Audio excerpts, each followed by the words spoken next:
when we're about to get back into part 3 with these magic mushrooms. Man, I'm excited. They say 3 is a magic number. All the planets are direct. All the planets are direct. The possibilities are endless. I'm waiting to see what we're going to get into tonight. Oh, so now you want me to, so you're trying to make me do a little astrological summation before we get started, huh? Is that what you're saying? Hey, you said it. You said it. What's up? I do. One of my particular philosophy is sequence of events, and I got that from Santos. And I sincerely believe that the unseen forces are guiding all of this, just like the computers that are below the Planck level that are handling all of the AI that we're operating on, and we are just mere pawns in the game. We don't know how deep it is, just like Baba Kilindi has told us in the last 2 episodes.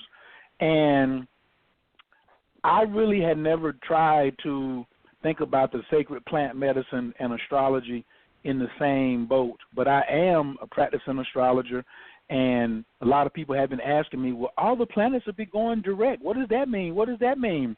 Well, I always start with when the planets were in retrograde. They were always giving us time to redo, time to rethink, time to readjust. Everything that starts with the word refund, remember, relive even. And now when it's time to go direct, it means like they're really not going to be playing with us anymore.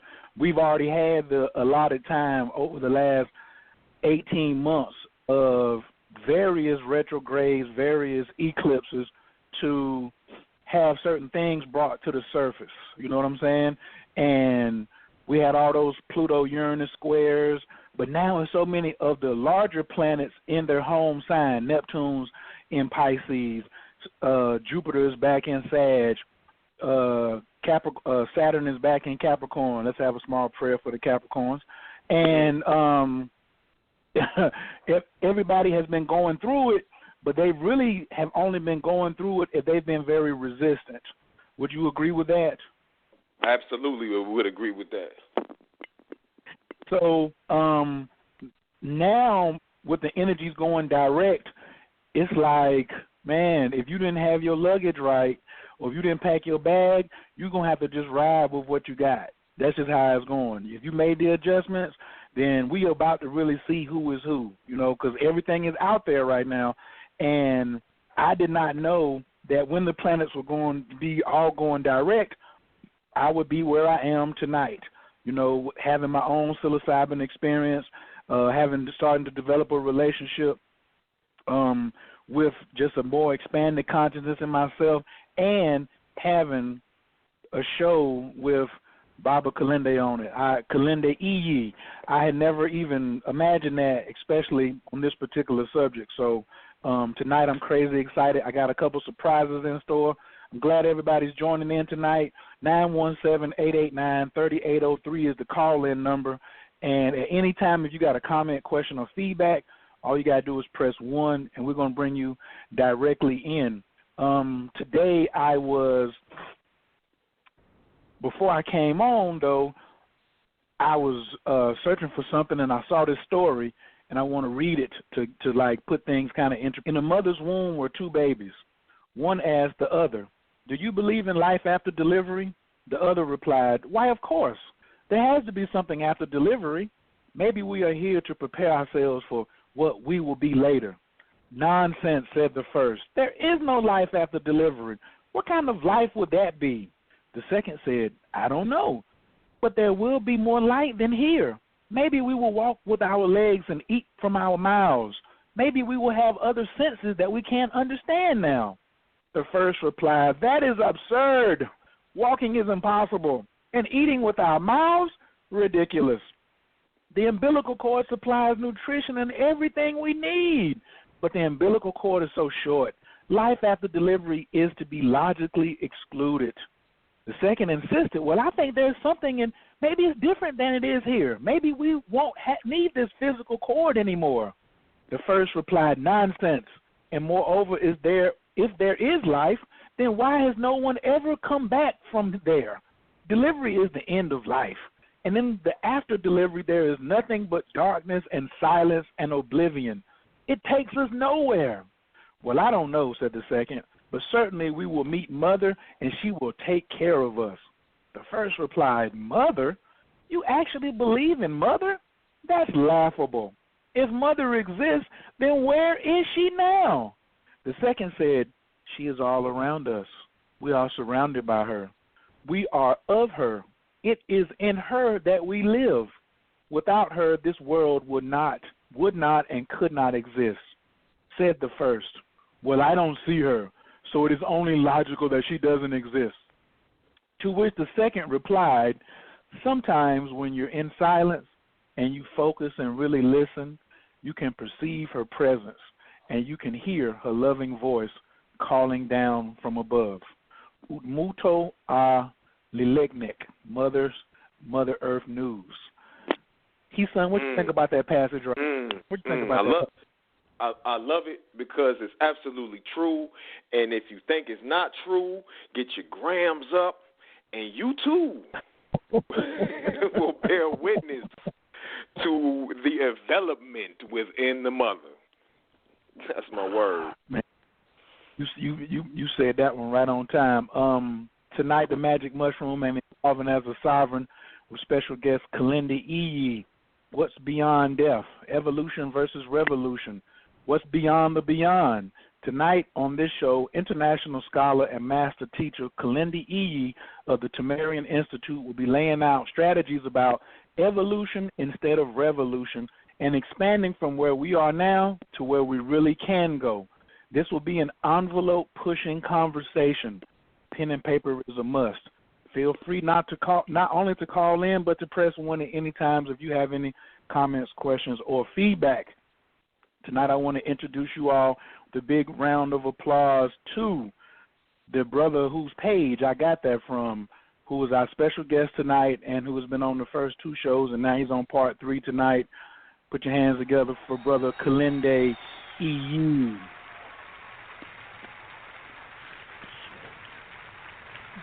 Peace to everyone Brother out Kilindi, there. how you doing this evening? I'm doing well.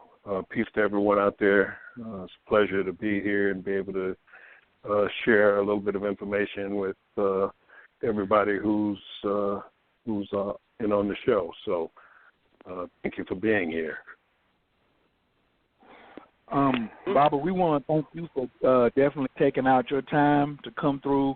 And even though you call it information, when I hear you talk, it's more like experience.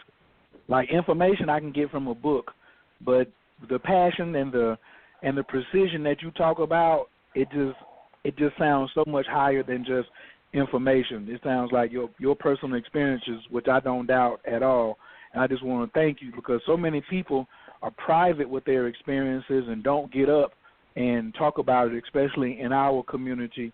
And you have been courageous enough. You call yourself the explorer, and you're bringing it back home. And I just want to say I really appreciate it. Well, thank you. The thing about entheogens is that they do deliver an experience rather than a tale.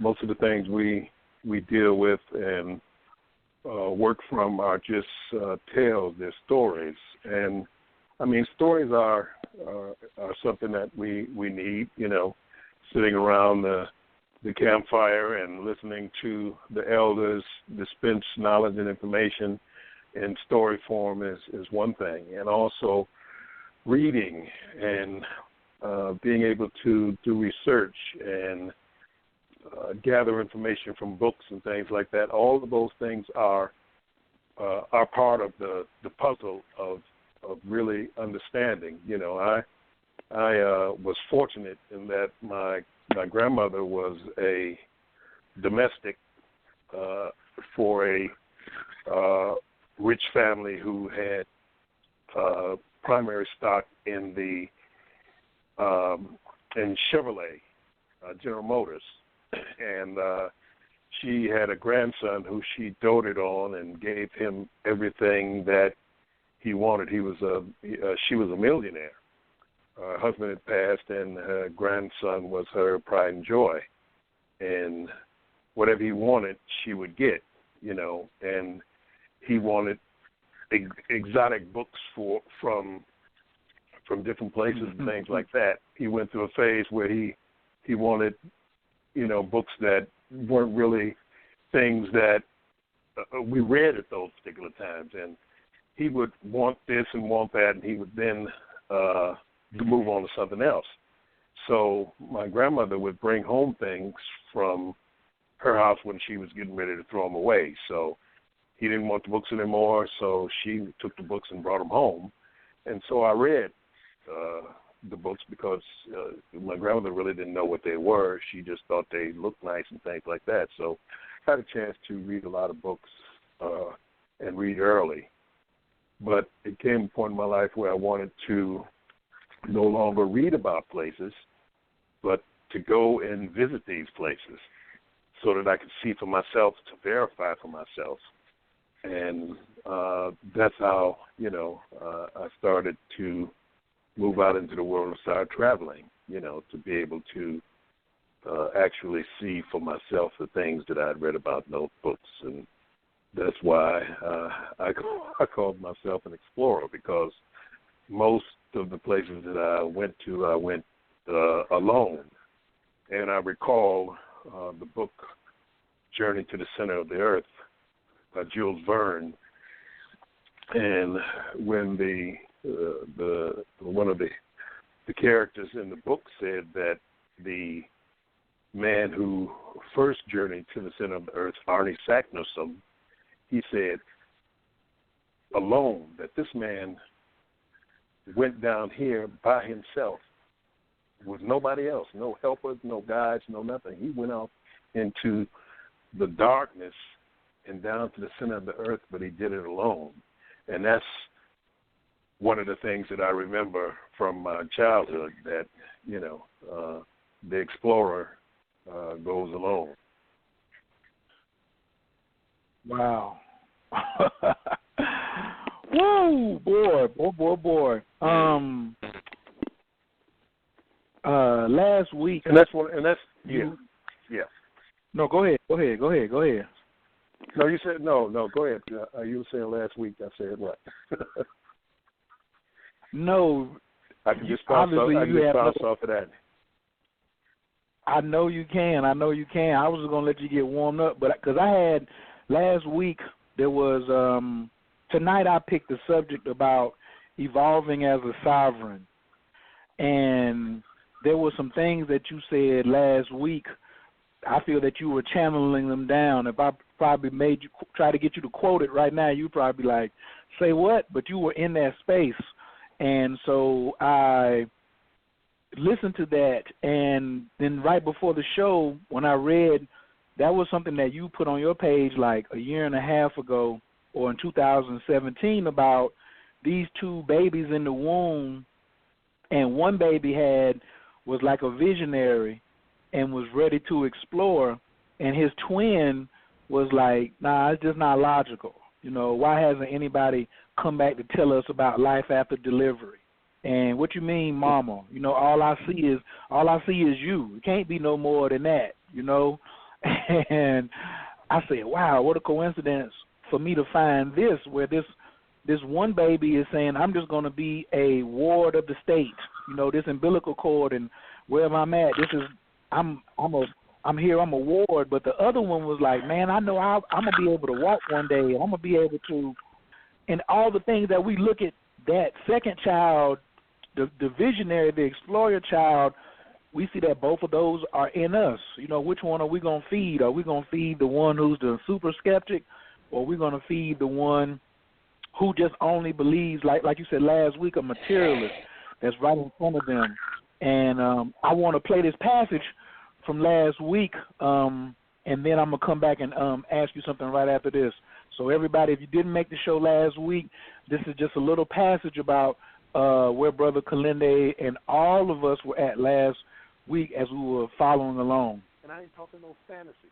I ain't talking no pseudo stuff. Like I said, the challenge is out there for folks who think it ain't real. And I'm talking about the folks that talk the most stuff. Oh, that's not real. It ain't no ghost. There's no power left on the earth. Never was no power left on the earth. You know, ain't no such thing as no God. There ain't no such thing as no different dimensions. It's all, I'm a materialist. I believe in the bread and butter and peanut butter and bricks and mortar and stuff like that. It ain't no spirit. When you die, you're gone. That's it. One thing that I know from entheogens, and it's a big part of it, is that the only impossible thing for you to do is die. You can't die. It ain't no such thing as death. You just slough off this body and step off into something else.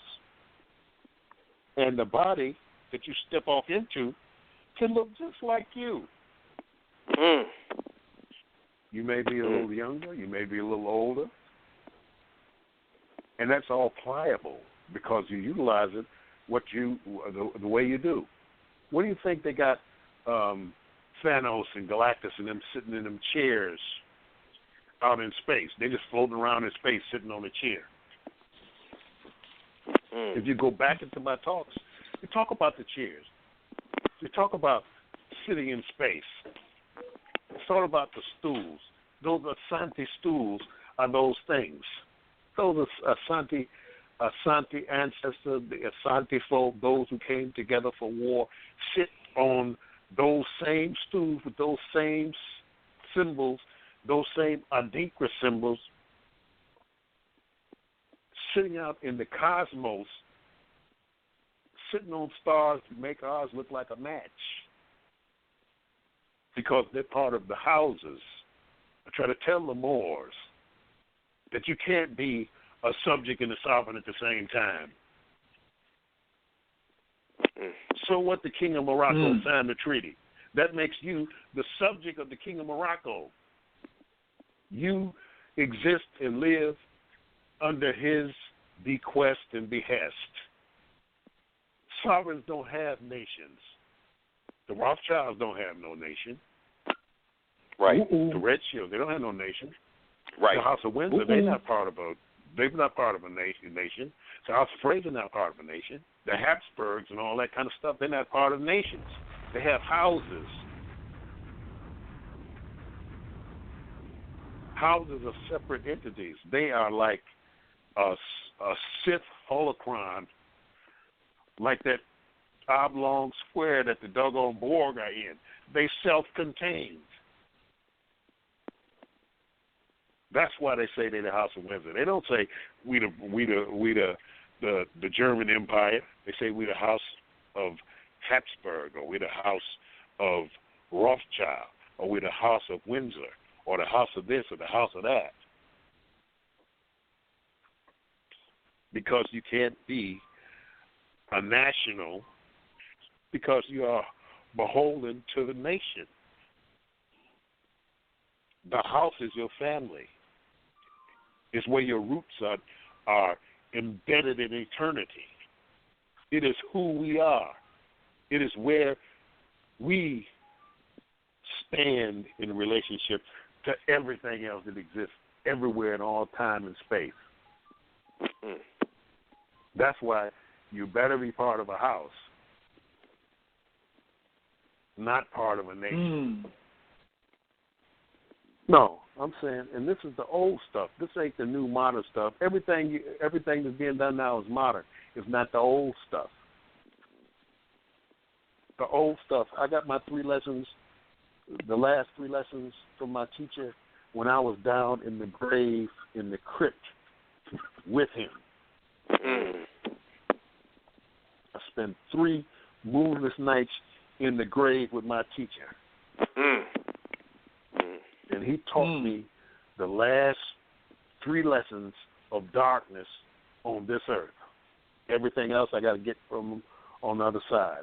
To find out that my teacher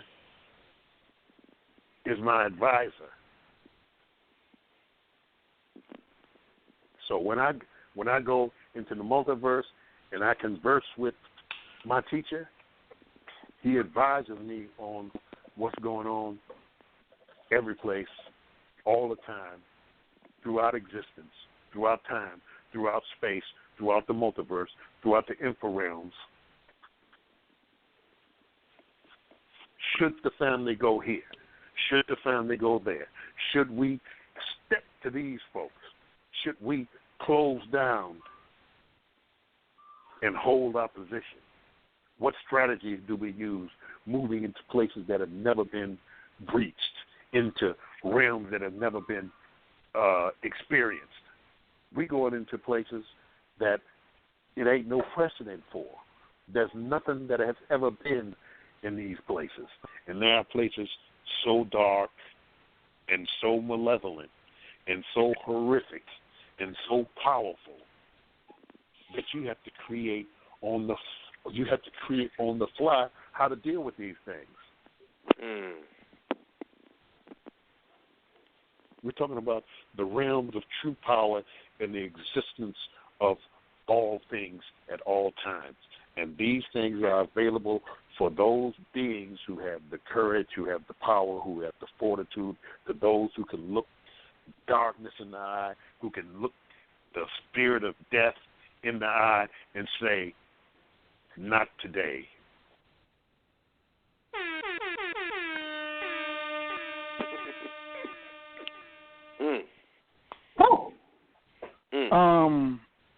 Man, son, you want to comment on that first, or you just want to hand it back over to Bob? Yeah, I'm speechless. I'm speechless right now. I'm gonna have something in a second. Yeah. Baba, evolving as a sovereign, like that's where that came from, because you said we're getting ready to go into places that are uncharted, unprecedented, but we must move in a house. You said we better know what house we in. You can start there or at any piece of that, because, like, I feel like I'm like 5 or 6 years older just from last week on making adjustments in my own life to the truths that you said in that statement. Well, the thing is that your family is who you are. That's your ancestors that live within you. That's your connection into the embedded time of eternity. That is your connection past the life that you have here on earth in this simulation embedded within greater simulations. So when I'm talking about a house, the house is your family, it's your genetics, it's your spirit, it's your soul. It is the things that are real past the illusion. This is what I'm talking about. So when people are talking about that they're that they're sovereign, or that they're a person who's part of a sovereign nation, then it is the nation that is sovereign, not you. And you want personal sovereignty. You want that to be part of something that is yours, that you can connect it to those who have gone on before you and those who are coming in from the other realms.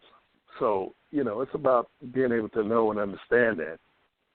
I know and understand the Moorish paradigm and what people are trying to do with that whole thing. And they're talking about, the law and paperwork and the Constitution and dealing with treaties and things like that. But, these things are good in theory and to learn, but in practicality, it's difficult to pull off because, number one, you have to have power and knowledge to be able to implement these things. Nobody cares if you got a piece of paper. Piece of paper is only good if you got an army behind it or some power behind it, because if there's 10,000 of them and one of you, and you got a piece of paper and they got 10,000 guns, then who you think will win the fight? And these people don't respect nothing. They don't respect anything. the folks who, many have gone into court, and in the early days of this, they just kind of dazzled and bedazzled the police and people and things like that. But that only lasted for a very short time. And then what happened from that was that, okay, they made adjustments. And those adjustments meant that, we don't care nothing about that. We don't care nothing about that paperwork.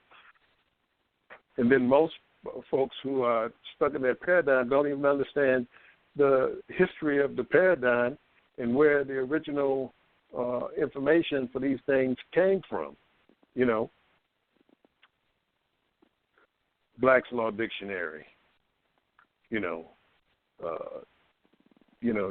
still getting things out of the other folks' paradigm to be able to put that in the Constitution. People don't understand that the Constitution is just a document that was written by some folks who didn't give a damn about you, and it has nothing to do with you. It has to do with putting reins on government officials whom have taken an oath to it. But it ain't got nothing to do with you. And if they don't believe in or honor their oath, then what are you going to do or what can you do?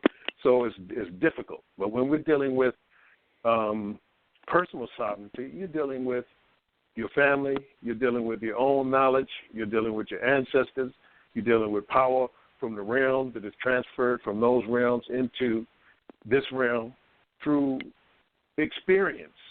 And that's where the mushroom comes in.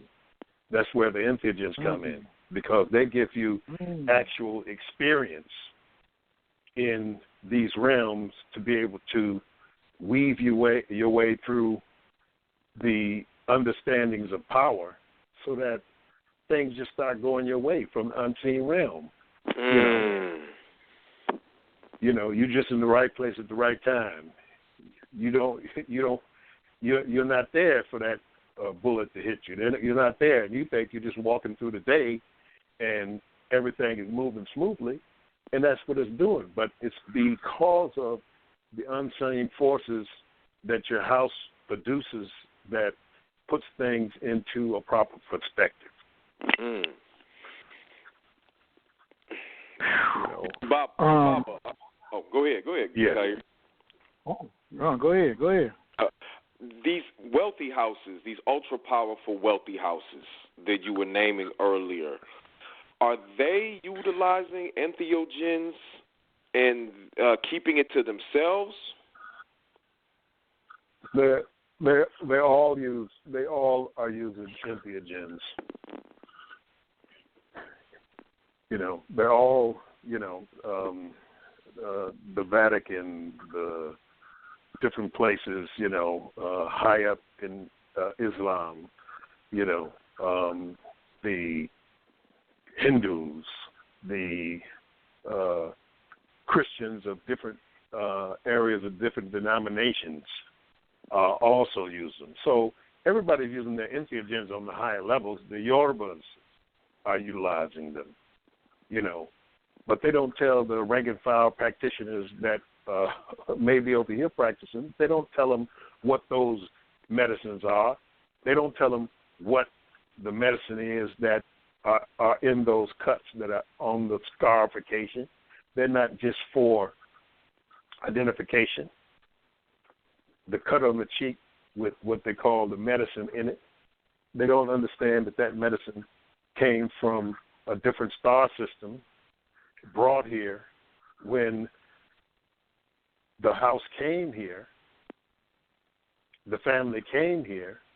They brought those magical powders with them. If you remember the time with Michael Jackson and Iman and Eddie Murphy. Eddie Murphy was the Nisit Biti, which is the Pharaoh, what they call Pharaoh, and Iman from those houses in Kemet or Egypt, she was perfect in there because of that, because she's from the whole family. But the thing is then when those magicians came up and one juggled and one, had a dog and pony show or whatever, when Michael Jackson came up, he threw the black powder on the floor, and then he swirled down into it. That's because they know, and they put these things inside of that to show and to catch the consciousness of those who can see, those who know. The Catholic Church is nothing but the ancient Kemetic system modernized for Europe. So yes, they use their entheogens. Yes, the Hindus use their entheogens. All of the religions come out of entheogens. All of them. All of the spiritual systems come out of entheogens. All of them. The yoga and the Reiki and the different Chinese martial arts like yoga, all the Japanese martial arts like ninjutsu and those things come out of entheogens. All of the African warrior arts come out of entheogens. But they don't tell the regular rank and file people who are just the people in the pews. They don't tell them. They don't give them access to that. They just hear the tales of those who participate in these type of things. So the angels and the Orisha and the Loa and the different pantheons of spirits and angels and asuras and these type of entities and creatures, the praying mantis creatures, the different insectoids and reptilians and different places that these different beings come from are all instituted and accessed through the entheogens in real-time, face-to-face communication. That's what's so difficult when people are saying, oh, there's no such thing as this and there's no such thing as that. Because you don't have the access points to be able to verify that these things are part of the multiverse. And so people try to use things that are from the entheogenic realms in this realm without understanding that these aren't for here. They're to be held here, but they're utilized in the entheogenic realms. So transdimensional weapons, relics of invocation, statues, crystals, all these different types of things are accessed through the entheogenic realms, and people don't know or understand that this is what's going on. What is your cross for? What does that mean? Cross is the square. What is the Ankh? What is the Ankh for? What is the crook and the flail for? What is the wise staff for? What does a sword mean? I saw Joyous, which is the sword of Charlemagne. Charlemagne, grandson of Charles Martel. Charles Martel is the one who at the Pyrenees Mountains stopped the Moors. When Gabral Tariq in 711 crossed through the Pillars of Hercules, which is the Straits of Gibraltar, and went into Spain, Portugal, and southern France, and established what the people of the Iberian Peninsula in Spain, Portugal, and southern France called them Moors, because they came from Mauritania and Morocco. And so these people who came from Mauritania and Morocco through the Pillars of Hercules established themselves in Europe and fought their way all the way to the Pyrenees Mountains and established things in Moorish, what you would call Spain and things like that, southern France with the Franks, because there wasn't no France until, they established it with Charlemagne the Great. And his magical sword sits today in the Louvre, and you can go and see it. Now I know most people ain't gonna go just to see a sword, but if you're ever in the Louvre, you need to go see it. But this type of knowledge and information that they brought, you know, high agriculture. You know, Europe, they was eating potatoes. They were scared of tomatoes. Greens out the ground, just greens, if they were lucky. But when the Moors came in, they brought peaches and persimmons and oranges. They brought the use of the common bath because Christians at the time that the Moors came in thought that if you took a bath that you'd get sick, that it was a Christian virtue to be dirty and not take a bath. Elizabeth was the cleanest woman over there, and she took a bath once a year. And most bishops and cardinals and people, high up people who did bathe the tips of their fingers when they went to mass, that wasn't even the little people who never took a bath. The whole thing about don't throw the baby out with the bath water was because you'd have the bath water, and the father would bathe first, then the mother would bathe, then all the other children and the uncle and the grandparents and all the people would bathe in this one bathtub, and last would be the baby. So the water would be so black and dirty. By the time they put the baby in there, they say, you can't see the baby, so don't throw the baby out with the bath water. All with the little girls, the canopy bed that the little girls wanted. You know, the bed with the covering on top and things like that. You know, they all wanted, you all in modern times want their bed. But that bed was because the rats would be up in the lintels, up in the roof, up in the attic.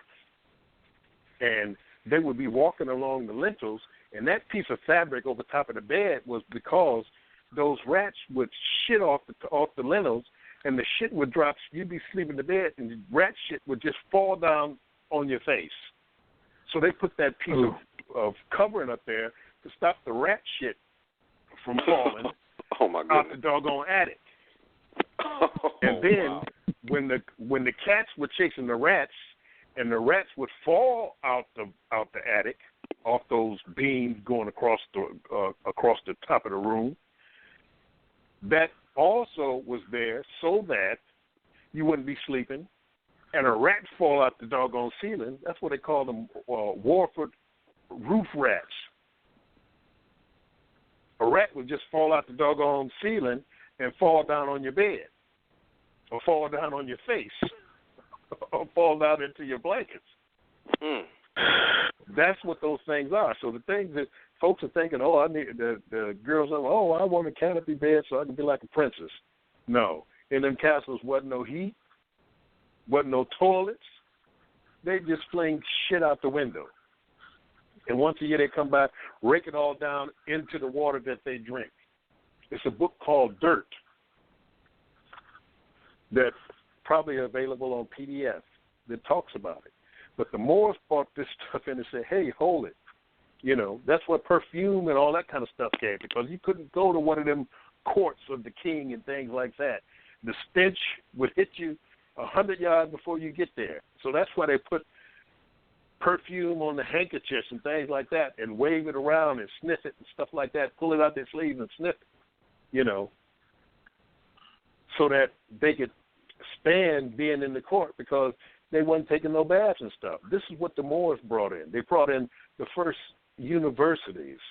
They brought in algebra and mathematics and all these different types of things in the so-called Dark Ages. So this is what the Moors brought into Europe and the knowledge that they brought into Europe.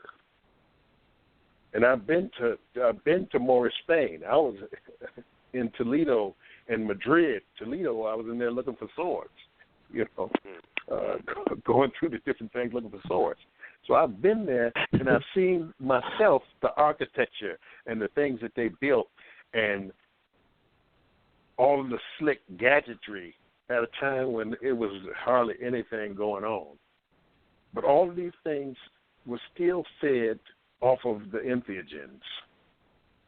Everybody in the know had taken them, even going back into Greece and things like that, where you had all of the folks who were supposed to be the smartest folks, you know, Herodotus, who was supposed to be the father of history, or is called the father of history. But the first time you see or you hear Herodotus is going to Egypt to learn history. So how you going to be the father of history and you write, the first thing you write is talking about, I'm going to learn history from the Egyptians, and I'm the father of history. Right. That don't, you know, and the folks who talking about the Americas and talking about ancient America and who was here first and all that kind of stuff, how can you talk about the Americas and you're not talking about the Younger Dryas, which I mentioned either during the first segment or the second? How can you talk about that? Because that was the cataclysm that made all of the high culture and civilizations that was in North America vanish. You can't talk about who was here first. You got to talk about the Clovis people. You got to talk about the Folsom people. You got to talk about the cave systems in the United States, old North America, going all the way down to South America, all the way up into Canada. These are the things that were taken out of North America. A lot of things were destroyed. So when we're talking about mushrooms, when we talk about information, all of these things are still preserved in those realms that will show you what was happening many thousands and thousands of years ago. It has time portions to it. It has time places to it, places where you can go and that you can go back in time and you can go forward in time and you can cross dimensions, that you can go into other exotic places that have been there and preserved for you to be able to go and see what happened. You can go see doggone dinosaurs. You can go back in time that far and view the scenes of dinosaurs walking this planet. People don't understand that I think it's Michael Cremo says, forbidden archaeology, that man goes back millions and millions of years on this planet. The jury is just starting to come in because there's new evidence that they've just found since 2014 dealing with North America and the world and how after the Pleistocene, which was the last ice age, what happened and how we're in the position we are in today. What gave us our technology, what brought our technology to the point that it is today is through the entheogens steel. It gave us agriculture. It gave us building, engineering. It gave us astronomy and astrology. It gave us the calendar. It gave us our view of the physical universe inside of the simulated universe. People want to harp and fight about the flat earth. No. Everything perfectly imbalanced in relationship to one another. You know, we have people who are children. Well, if the world is spinning 1,000 miles an hour, how come I can't feel it? How come it don't seem like it's spinning 1,000 miles an hour? Because you're in space and you're spinning at the same speed as the Earth is spinning. So if you're spinning at the same speed the Earth is spinning, you can't feel it. It's just like being in a car. Once you start, you can be going 100 miles an hour, but you're going 100 miles an hour with the car. How come a fly that flies in the window and your car going 100 miles an hour, how come the fly, if it flies up from the seat, it don't run into the doggone window at 100 miles an hour? It don't run into the window at 100 miles an hour because it's in the car moving at 100 miles an hour. So it can fly up straight and is not going to run into the window. So the strong force, weak force, gravity, electromagnetism, quarks, gluons, muons, atoms, quarks, all these different subatomic particles that make up the physical universe are engineered, just like the organisms are engineered, just like the molecules and the particles and things like that. They're engineered from more subtle energies that scientists are just learning to even try to be able to look at to understand. But with the entheogens, you don't even have to know where they are. On a long Saturday night, you can experience these things. You can see them. You can touch them. You can see how this thing works. Well, have you ever been in space and seen that the Earth is round? I've been in space. I've been in the other areas of experience that show the same thing on different levels. So when I go into the entheogenic realms, I see the Earth as a sphere. Not a perfect sphere, but, not perfectly round, but it's round, and all the other planets are round. All the other planets are spheroids. So I'm not going to argue. I don't have time to argue about the Earth being flat. Argue that with Columbus and them. Columbus thought he was going to fall off the side of the Earth. It's Alonso Nino, who was the Moorish navigator, who was on the Santa Maria, had the Moorish maps because that's how they knew where they was going. They weren't just wandering around. They told us that in school, that Columbus discovered America. Number one, he never made it to America. He made it to Hispaniola. Columbus never came to North America. He got to Haiti. Got there and started enslaving folks. Oh, well, I tell you what. Y'all showed us such a nice time. Why don't 50 or 60 or 100 y'all get on the ship, and we're going to take you back to where we are, in our place. We're going to show you around, show you a good time, feed you. And then in, 8-10 months, we'll bring you back. So the people got on the doggone boat, rowed across there, and as soon as they got on the boat, they clapped them in chains, threw them in the hold of the ship, and presented them slaves to the king and queen. They come back, say, hey, what happened to Freddie and Sam and Sasha and them when y'all took them over? They said, oh, when they was over there, they had such a good time, they just want to stay. So why don't some more of y'all come on with us, and we'll show you that Sasha and them is cool and everything, so they get on the It's no different than when Cochise and Geronimo and the rest of them was running around out west, and the soldiers couldn't do nothing with them. They beat the hell out the soldiers. They beat the hell out the soldiers, and the soldiers say, "Okay, y'all beat us. Y'all really whipped us. Okay, nobody bring no guns. Come on down to the fort, and we're gonna sign a treaty. And the great white father in Washington gonna put his stamp on it, and y'all never have no problems again. Y'all can go to the Black Hills, and y'all can stay there in y'all sick land, no problem.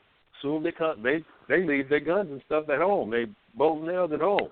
Come down there naked as the day they was born. As soon as they get down there, what happens? Boom, boom, boom, boom, boom. They shoot them, kill them, run away. They regroup, fight the soldiers again, beat the hell out the soldiers. So say, okay, y'all really beat us this time. Why don't y'all come on down? We ain't gonna shoot y'all this time when you come. So leave your weapons, because nobody was ready on Earth for a liar. Couldn't be nobody on Earth. The reason why many of us have problems now because of the Buffalo Soldiers. Everybody's, the Buffalo Soldiers, the Buffalo Soldiers, Buffalo Soldiers. Who are the Buffalo Soldiers?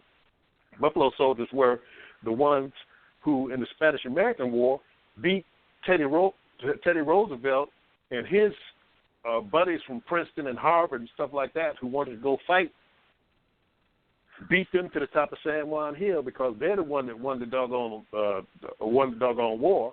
These were the black troops, the African black troops who were in the Civil War, who left after the Civil War with their guns and things, and the folks didn't want a bunch of black men that didn't mind killing white folks running around with their guns. So what they do, they put them in the Spanish-American War. Then what happened?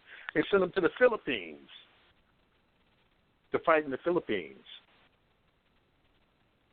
Then, when they left the Philippines, General Blackjack Pershing, the highest general in America, only second to George Washington, took them out west to find Geronimo and them.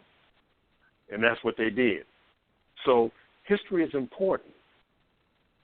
Understanding religious and spiritual history is important because the Buddhists, they used the entheogens.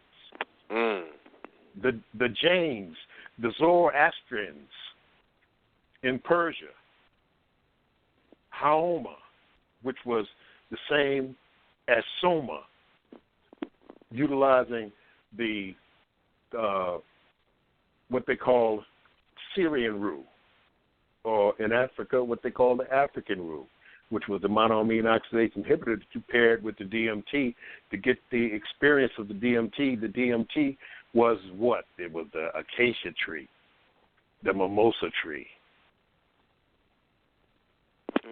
That's where they got the DMT from, when mushrooms were scarce because of the drying out of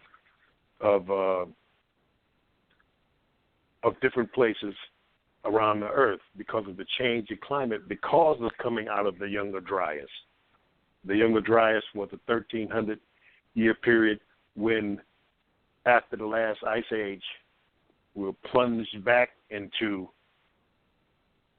a revisiting of the cold, where within, less than a year, the temperature plunged 30 or 40 degrees back into ice age temperatures. And then another cataclysm came, 11,600 BC, before the Common Era, started the temperatures to rising again. People talk about global, well, originally, because it's all a mind control scenario, they originally talked about global warming, that the burning of fossil fuels was fueling global warming. And they changed that because it wasn't happening. So they changed it to climate change. And climate change has been happening, flipping back and forth. You had a mini ice age up into in the 19th century. In the 1860s, you had right before the doggone Civil War, you had a mini ice age that had been going on since the 14th century, all the way up to the 19th century. This is the best climate that has been for the last 40, 50, 60,000 years. This is it. And all the fossil fuels have been burnt since cars got on the road in the 1940s. It's only been like 0.59%.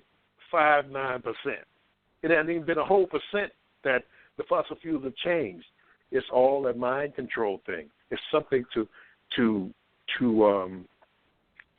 take people's minds off of developing, of the evolvement of what we should be doing. We should be breaching ourselves out of the human, but we're worried about R. Kelly. We're worried about the government shutdown. So how the heck the government shut down? I went to the post office today. Some people ain't getting their checks. A few folks ain't getting their checks in the government, but they're just gonna get a big check in 4 weeks. But a person working at Chrysler, he running around talking about the government shut down and Trump is doing this and Trump is doing that. Listen, you had presidents that make Trump look like peaches and cream, and you got folks who you went through Johnson. Johnson was the most horrific psychopath for the last 50 years of presidents. He gives high-level meetings while he's sitting on the toilet, grunting out the doggone toilet door and have everybody sitting in the hall while he's sitting on the toilet. He killed his own sister, had her bumped off because she was a party girl, lesbian, bohemian party girl, and he thought it would be an embarrassment on his way to the presidency.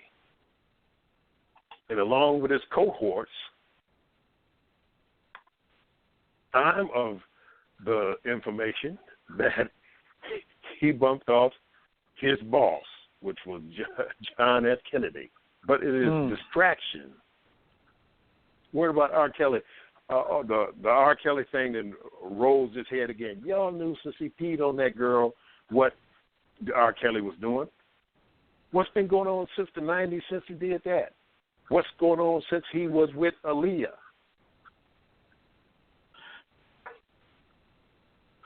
Y'all didn't know about that? Y'all didn't know then that R. Kelly was a predator? But it is the distraction for the new year. And when the spring equinox comes, it'll be something different. Oh, they got the schedule laid out. Yeah. Well, it's rituals according to the solar cycle. You gain energy from the solar cycle. You gain energy from people's confusion. You gain energy and control and power by delivering souls. I mean, here in Detroit, they cleaned out 5 projects. Where all them people at? Where all them people at?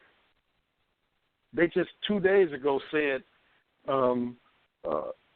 these people had warehouses in the hood, just buildings, blacked out windows and stuff like that. They said they got body parts stacked up in the doggone place. And they known about it for 4 years, and they're talking about, well, next week we're going to indict the guy. Got body parts stacked up in the building. You known about it for 4 years, and you just indicted him today? This was on the regular mainstream news. This wasn't no thing on the internet that, where they have body parts in a warehouse on the east side. No, this was on the main regular news that everybody looks at in the evening. And it's business as usual. But they done cleaned out 5 projects. Where all them people at? They ain't all went to Mississippi. They ain't all went to Alabama. They all ain't in Atlanta. They had people that only had ties to the doggone projects. So instead of the evolution of our consciousness, of our technology, instead of that going on, we're being distracted. We're being told that, if you use mushrooms, you're going to burn your brain up.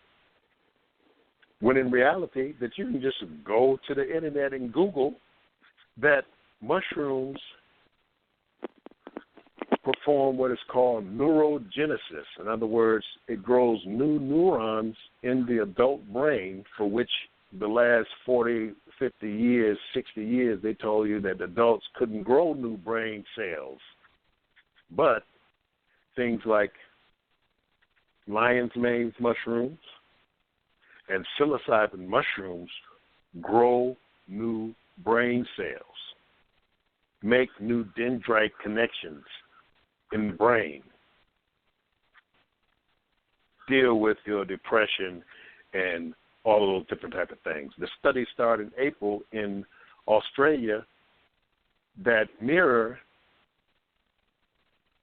what was going on in Johns Hopkins, what's been going on in Johns Hopkins for the last decade, utilizing the psilocybin to terminal patients to deal with their death anxiety while looking death in the face when they come into the room and say, well, we fought this cancer for 2 years, and now it's metastasized, and you only have 3 months to go.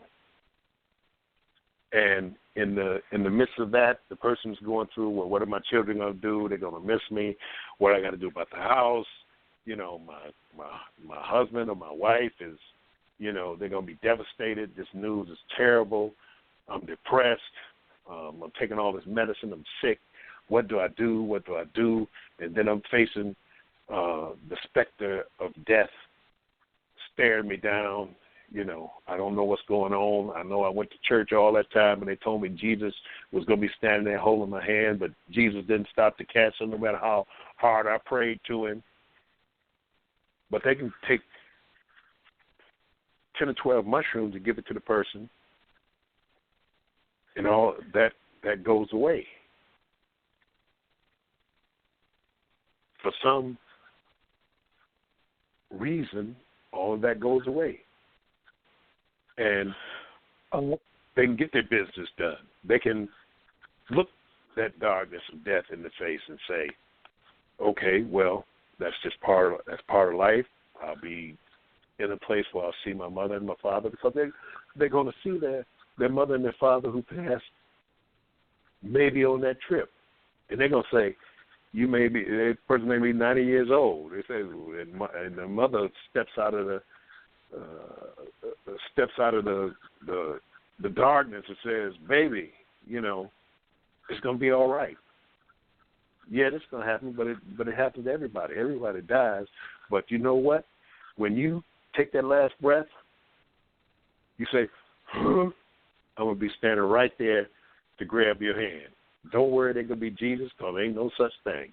But I'm going to be there waiting for you, because I'm part of the house. I'm part of the genetic connection that is from before the beginning of time. And I'm going to be standing there waiting for you.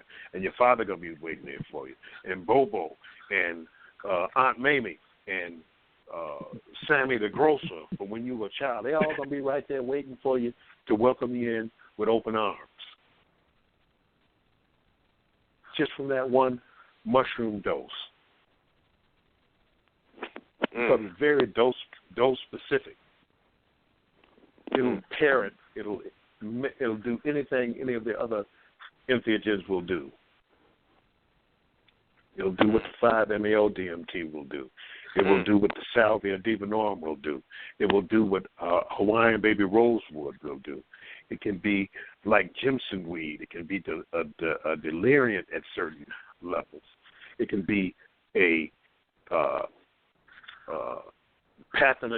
not pathogenic, but it will be entheogenic in its relationship to how it relates to other entheogens. Empathogenic. So you're talking about something that's magical. You're talking about something that they said didn't exist. They said magic don't exist. It ain't real. Your imaginary friend is just that. It's imaginary. It ain't real. I'm telling you that everything is real with this stuff. Everything is real. But we won't believe it. We want to say, oh, well, science says that this can't happen. Science says this can't happen. It can't be. There's no such thing. No such thing as spirit. There's no such thing as crystal energy and all that kind of stuff. On 20 grams of mushrooms, it ain't no way you can't tell me that a crystal ain't alive, that a crystal ain't a computer, that a crystal can't talk, that it's all kind of stuff inside of it, and spaceships fly out of it, that technologies are in there, that architecture and engineering plans are inside of it. How to build the craft is inside of it. How human beings came to exist are inside it. Histories and all these different wonderful things are inside of crystals. But they'll tell you, oh, that's just some New Age stuff from the Theosophical Society. No. If I took the brand new iPhone and didn't charge it up, and a cataclysm happened, it fell in a hole, got buried, some people survived, Those people that survived eventually went to a place where they recreated agriculture, and they dealt with being able to rebuild cities and have technologies and things like that again. And they're digging around in some old ruins from when this cataclysm happened, and they found the iPhone. And they said, what is this silvery thing? They said, oh, we found an artifact. What is it? Well, I think this is a black mirror that they used to do mumbo jumbo with, and that when they said the certain words to it, they believed that pictures came in it. But they don't know this is an iPhone. That if you could charge the battery and push the button and do the password, you had all of the movies that have ever been made inside of that thing. You had all of the books that have ever been written inside of that thing. You had an artificial intelligence in it that would answer any question that you asked to it inside of that thing. But the detractors and the people, the materialists will say, that's just a piece of some stuff that these old primitive people had, and it wasn't anything. That's the same thing they're saying with the crystal. They got the super iPhone in the crystal, the supercomputer in the crystal, but they don't know how to charge it. They don't know how to push the on button, and they don't know how to observe it. It's the same thing. So these entheogens that open and give access to these objects are what the keys are. It's the key to us getting out of this that we're in. It ain't about building new schools. Oh, sorry to tell folks. Because we still have people that are so behind the times, so backwards. We need to, if we just had better education and we had some new schools and better teachers, we could, be able to get in college and then get a better job. Who in the heck is talking about a job in 2019? Who's talking about a job? Who's talking about going to college? Nobody can be going to college in 3-4 years. Anybody can be going to college. All college can be on your phone. It'll be a download. The same people talking about going to heaven. New buildings. We need new books. The water's bad in the school. It's got lead in there. They wasn't drinking out of the water fountain when I was in school. Nobody was drinking out that doggone water fountain. Water fountain been sitting there for 30 years. Pipes all foamed up with chemicals and everything else. But we're in that type of world. We're in the type of world that if you break a thermometer now in the school, if you break a thermometer, they close the school down and bring in a hazmat team to get this thermometer because it got some mercury in it out of the school. When I went to elementary school, we had Maxwell House coffee cans full of mercury. We used to put our hands in it, grab handfuls of it, pour it on the floor, and spread it out, and then push it back to where it all flowed back together. And then we get the mercury up, put it back in the Maxwell House coffee can. We used to play with mercury and all that kind of stuff. Now, it may be what I'm crazy now, folks would say, but what I'm saying is that we living in those times now. Worrying about the whole gender thing. You got grown men now who want to be classified as babies. When they get home from the office, they put on baby clothes and get in the crib and want to eat their food in a bottle and all that kind of stuff and be fed. They want to be classified as babies. Well, they want, then you have other people who say that your children should be free to choose whatever they want to choose. you know. And I told the young lady that, you know, well, you can choose as my child when you are out the house and on your own nickel. Until then, I choose. And she's telling me, well, brainwashed parents who want to impose their will on the child and all that kind of stuff. I said, look, my house, my rules. That's what they told me. You don't like to get out. You know, at a point I got out, ain't been back since. But the thing is that, you know, on my nickel, you just can't do what you want to do. I don't care what you can be a duck if you want to be a duck. You got to be a duck out there and wear duck clothes out there. You can't be a duck in here. You got to be what is inside of my rules. You know, the democracy starts when you start paying for your own stuff, and out there you can wear anything you want. You know, you can put on a tree house. You can put on anything. You do it the way you want to do it. You like it, I love it. But when you're in here, it's the set of rules that work in here. You know, and if you didn't like it, you shouldn't have incarnated into this house. But I don't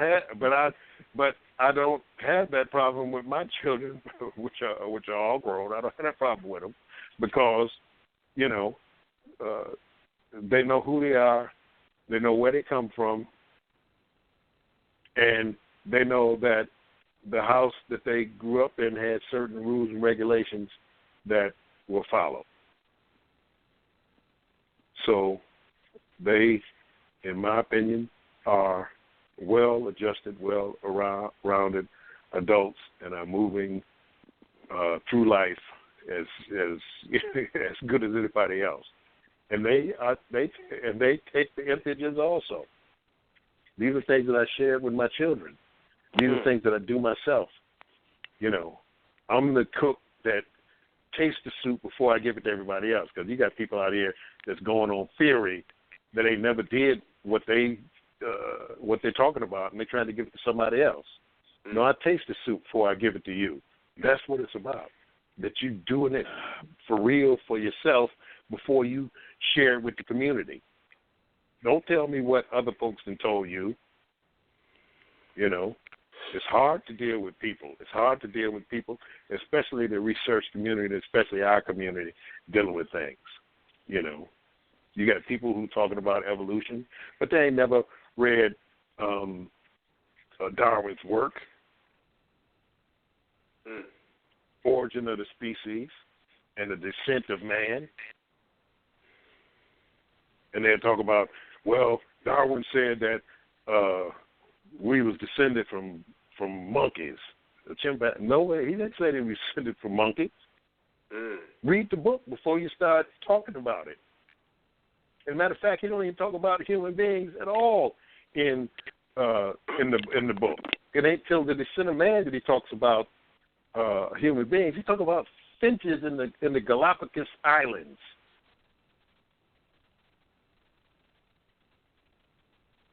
Never said that. Y'all that never watched the Three Stooges, King Root and Tooth, and the Missing Link, said that we can't find what it is that we came from. This is what the book said. You know, that it's a missing link. That we had, you know, not that human beings descended from apes, that human beings are apes.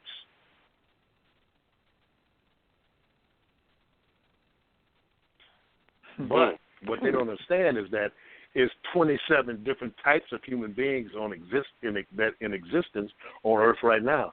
Some are clones. Some are the progeny of the mating with other humanoid types. Some are descendants of ape-like creatures who are no different in their physiognomy than Homo sapiens sapien. So you still got folks out here that got Neanderthal DNA and all that kind of stuff, and mixed with this and mixed with that. you know. But it's 27 different types. And so we understand that. That's why you got the RH factor blood, you got the rhesus monkey blood, and all that kind of stuff. Everybody ain't got the same blood. We may all look the same, but we ain't all the same. And then when it even goes into the infraparticle realm, talking about the alls of existence, there's no such thing as the alls of existence. There's no alls of existence. Everything is one. Everything comes from one source. Nope, they got standalone systems that are not connected to this source. And there are gajillions of them. Gajillions is just it's so many that it don't make no sense even trying to fathom it. It's just big. It's bigger than Google. It's bigger than billions and trillions and quadrillions and all that kind of stuff. Just a big-ass number that are different from and separate from everything that exists, because this universe is only one universe in gajillions of universes, gajillions of simulations. Simulations embedded in simulations embedded in simulations. Because when the 5G goes online, and they way past 5G, that's just the next one that they want to sell you, because they're going to sell you stuff until they can, stop selling you stuff. Until selling stuff don't make no difference no more. They want to. That's why the American Auto Show is this week in the city of Detroit, and they're coming out with the new cars. Now they had the new cars from the '60s, but now they were called concept cars. They had them back in the 60s and 70s and things like that. The concepts of all these cars that are going on now, they just put a different body on it, but concepts of the innards of it is concepts innards from 40 and 50 years ago. The whole thing was the electric car now. Because the electric car with the artificial intelligence that is charged by the road, because they put in, I believe, Switzerland or something like that, they put in the road that charges the car. So you got solar charging while the road is charging and all of that stuff going on that's coming into its own now. So simulations embedded in simulations, virtual reality, augmented reality, are coming into their own now. This is going to be the next thing. It'll be within less than 10 years, it'll be virtually indistinguishable from what folks are calling a primary simulation. But it's not a primary simulation, it's an embedded in simulation. But we call it real, regular, 3-dimensional, 5-sense reality. You'll be able to taste, you'll be able to feel, you'll be able to eat food that is not even real, but taste it. You'll be able to smell stuff. You'll be able to have sex and feel it. But it'll all be holograms. It'll be virtual reality. It'll be augmented reality. So it's no different than one of those movies where you sitting in a vat and experiencing all life while you sitting in a vat or sitting in your bedroom or sitting in the chair like Arnold Schwarzenegger. So yes, this stuff is on top of us. The only way that we can see our way to be able to understand what's going on is through the ingestion of the tryptamine hallucinogens and being able to manipulate reality from a vantage point of our experience inside of the multiple realities included in the access points of that entheogenic realm through ingestion and direct experience of reality as we put it together. manipulating the matrix, manipulating reality.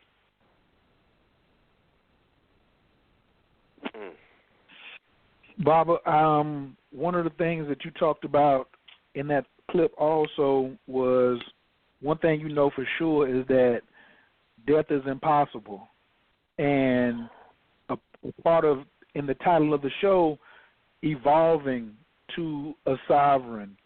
And you were saying, like, we still talking about R. Kelly. It's like, that's been like over 15 years. We still talking about, you know, what a particular president is doing, but we still have not evolved past the illusion of death. I don't even say fear of death. I say the illusion of death, because we are so busy misprioritizing things. It's like death is like our number one priority. We're running around like with our heads cut off because we believe we only got one lifetime, so I always got to be in a hurry. I got to be in this relationship. I got to have this type of fulfillment. But when you suggest something that's outside of the blue pill matrix and say, hey, pop this red top, you know, to me that's the red pill was like the red top. It's like, oh, no, I can't do that. That may kill me. You know, how that motivation of the illusion of death keeps us from expanding. Can you speak on that for a second? Well, and how if any of them get you past that? How does the sacred plants get you past this illusion of death? Well, it gives you practice in the dead realms. You know, you get a chance to practice being in the death dimensions, being in those places that you think are going to be so horrible, horrific, or that are going to be so pleasurable that you're going to be sitting on streets of gold and drinking milk and honey and praising, you know, the Lord forever and ever and ever, singing. You know, I couldn't think of something so boring that would be hell, to sit around, you just standing around with wings on your back, floating, praising some egocentric being who just loves praise so much that it would take billions and billions and billions of conscious entities to be praising that ego constantly. You know, I couldn't make it through the first song. You know, just you know, because the thing is this: if it was part of the dynamic that once you die and there's nothing, then you wouldn't know it anyway. So it wouldn't make any difference. If there is in a different scenario, then where do you want to be, and how do you want to play your hand in it? How do you want to exist in it? How do you want to be in it? So what the entheogens do is give you a chance to be able to practice being in those realms before you get to those realms. And dying in the entheogenic realm is real easy. As a matter of fact, you die so many different ways. I've died so many different ways. It's kind of like in Dr. Strange when he was Dormammu, when he was fighting Dormammu, and Dormammu kept killing him all these different ways, and he just turned the time stone and stood back. Dormammu, you know, how long are we going to do this? You're going to keep doing it? Dormammu kills him because they got him in a loop, you know, that he just keeps coming back until he say, okay, wait a minute, hold it. I'll work with you. Just let me out of this loop. So how do you want to play your hand? Well, you understand how to play your hand by being able to practice death in the entheogens, especially the tryptamine hallucinogen, because it is brain chemistry. It is actually what your brain runs on that is part of the dynamic of what this whole thing is. So you're able to practice death so that when it comes, you're not feared because you're like, I've been in this place before. This is familiar. This ain't nothing to be scared about. This ain't nothing to be worried about because I've been here before. I did this once a month for, the whole second half of my life. I know that if some come through walking, some come through crazy looking, that okay, well, I'm gonna just walk on past it because I've walked past it under the influence of the entheogens, So that's what it does. It gives you the understanding that, hey, I'm here, and there's no way for me to die. No way for me to die. It's a unbroken continuum. It's only when you go to the light thing, because you think Jesus is gonna be over there or something, So you think go to the light, and then they put that big flash on you, and you next thing you know you turned upside down, been held by your heels, and somebody's spanking you on your butt so you could breathe, and you right back in the same nonsense you was in. They got to go through the whole scenario again to get to the point to where you got to do this over. But if you understand, you can just step right on into the trip and just keep right on going, where you have your power, where you have your ability to be able to manipulate reality into what you see fit as an existence that you want to be in. So, hey, it's about really practicing death with the entheogens. That's how you get a chance to understand that once you step off from your physical body, you're going to be right where you've been all along. You ain't going to be no place no different.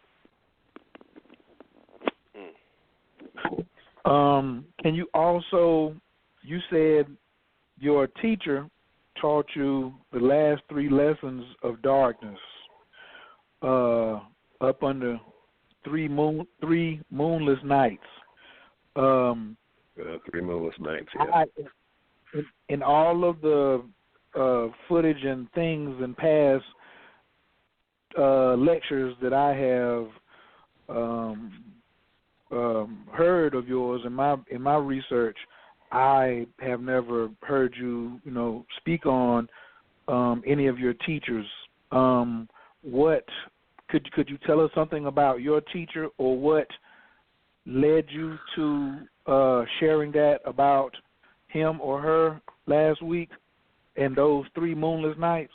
And what are the last 3 stages of darkness, if you can share, or if you want to share?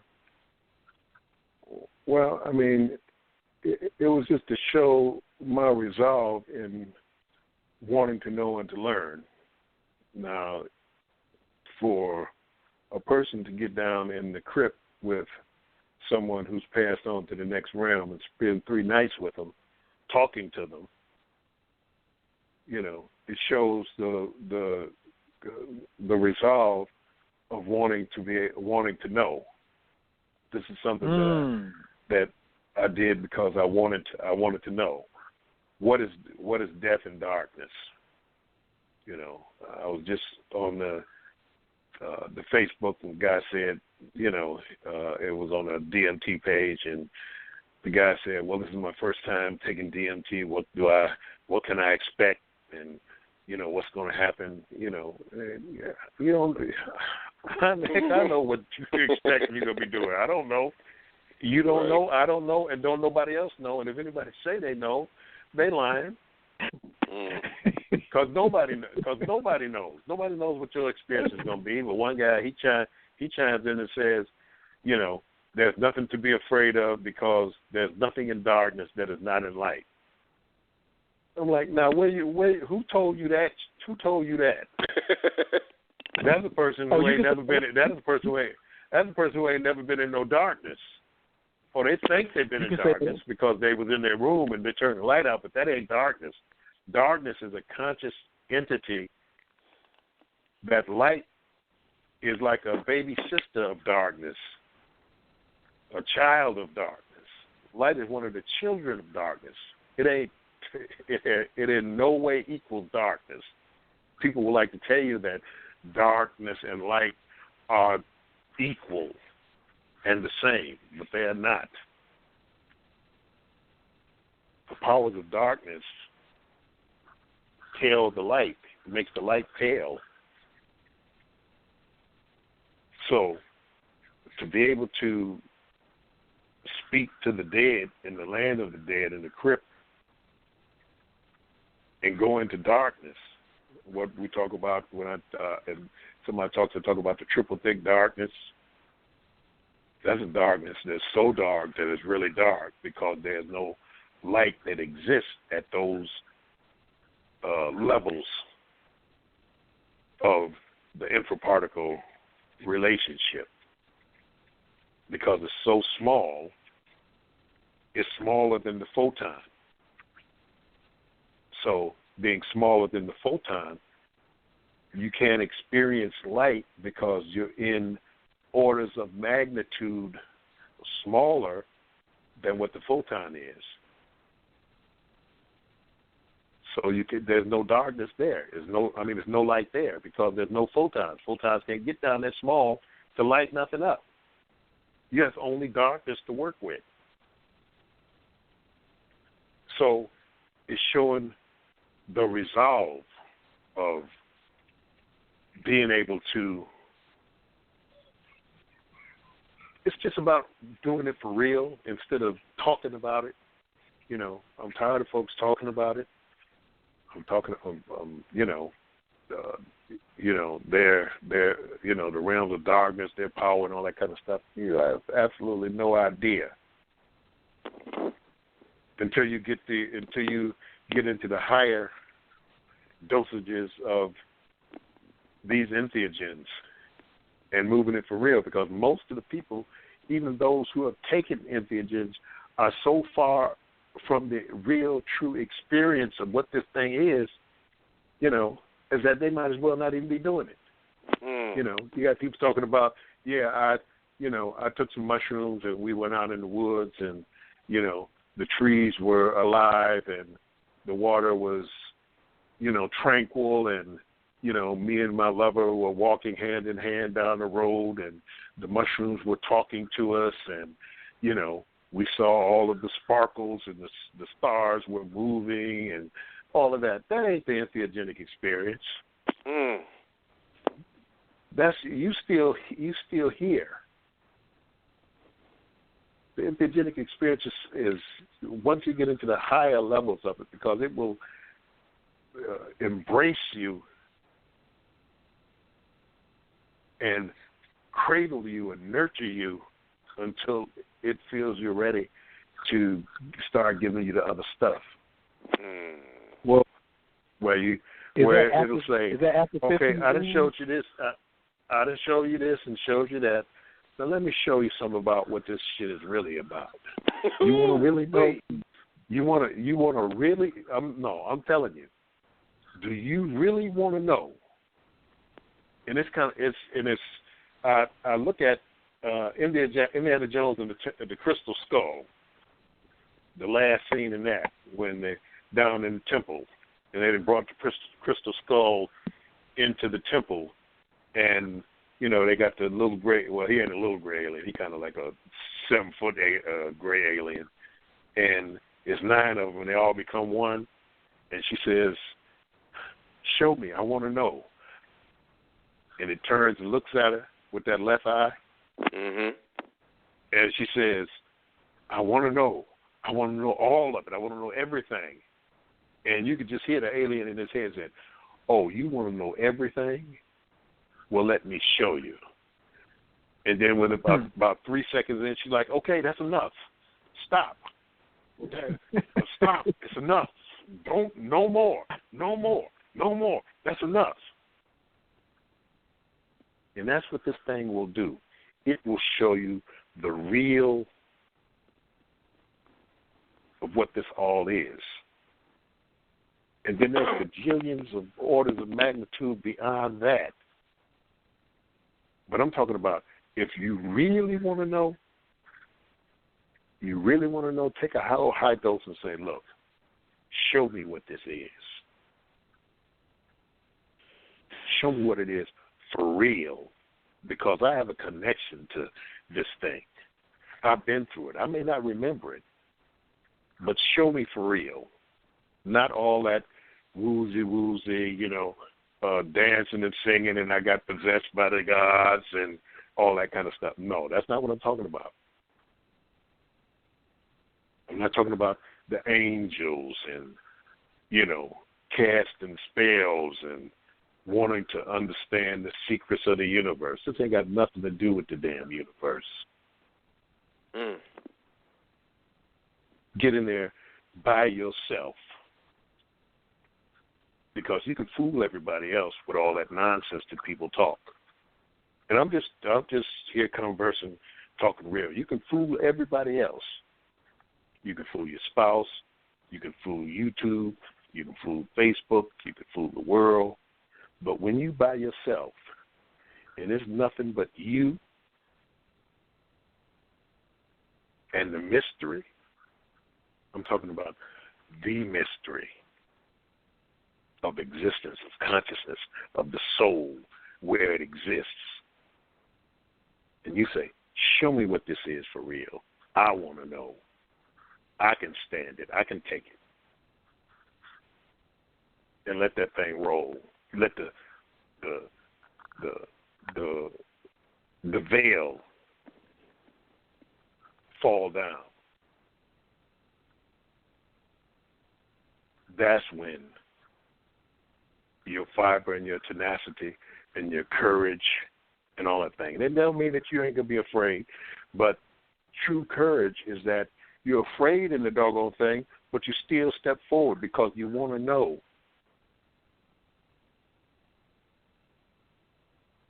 You want to know. What is this all about? What is consciousness? What am I? What is this thing all about? Who started this shit? Where is it going? How long has it been here? I can't conceive of that it was always here. Ain't never been a time when it wasn't here. And it ain't never going to end. And I'm part of the great mystery. Now you got folks out here that ain't real. You got folks that walk down the street, and when they turn the corner, they disappear. But if you're one of the real ones and you got a soul, not just a algorithm in the computer, a conscious algorithm in the computer,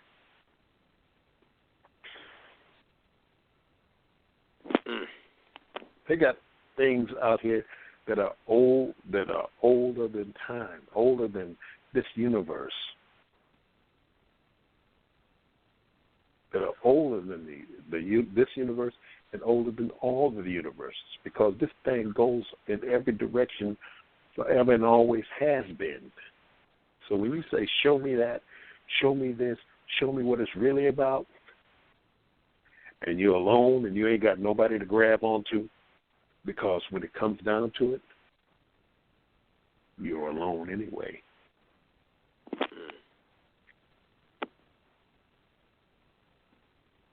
You're in the dark anyway.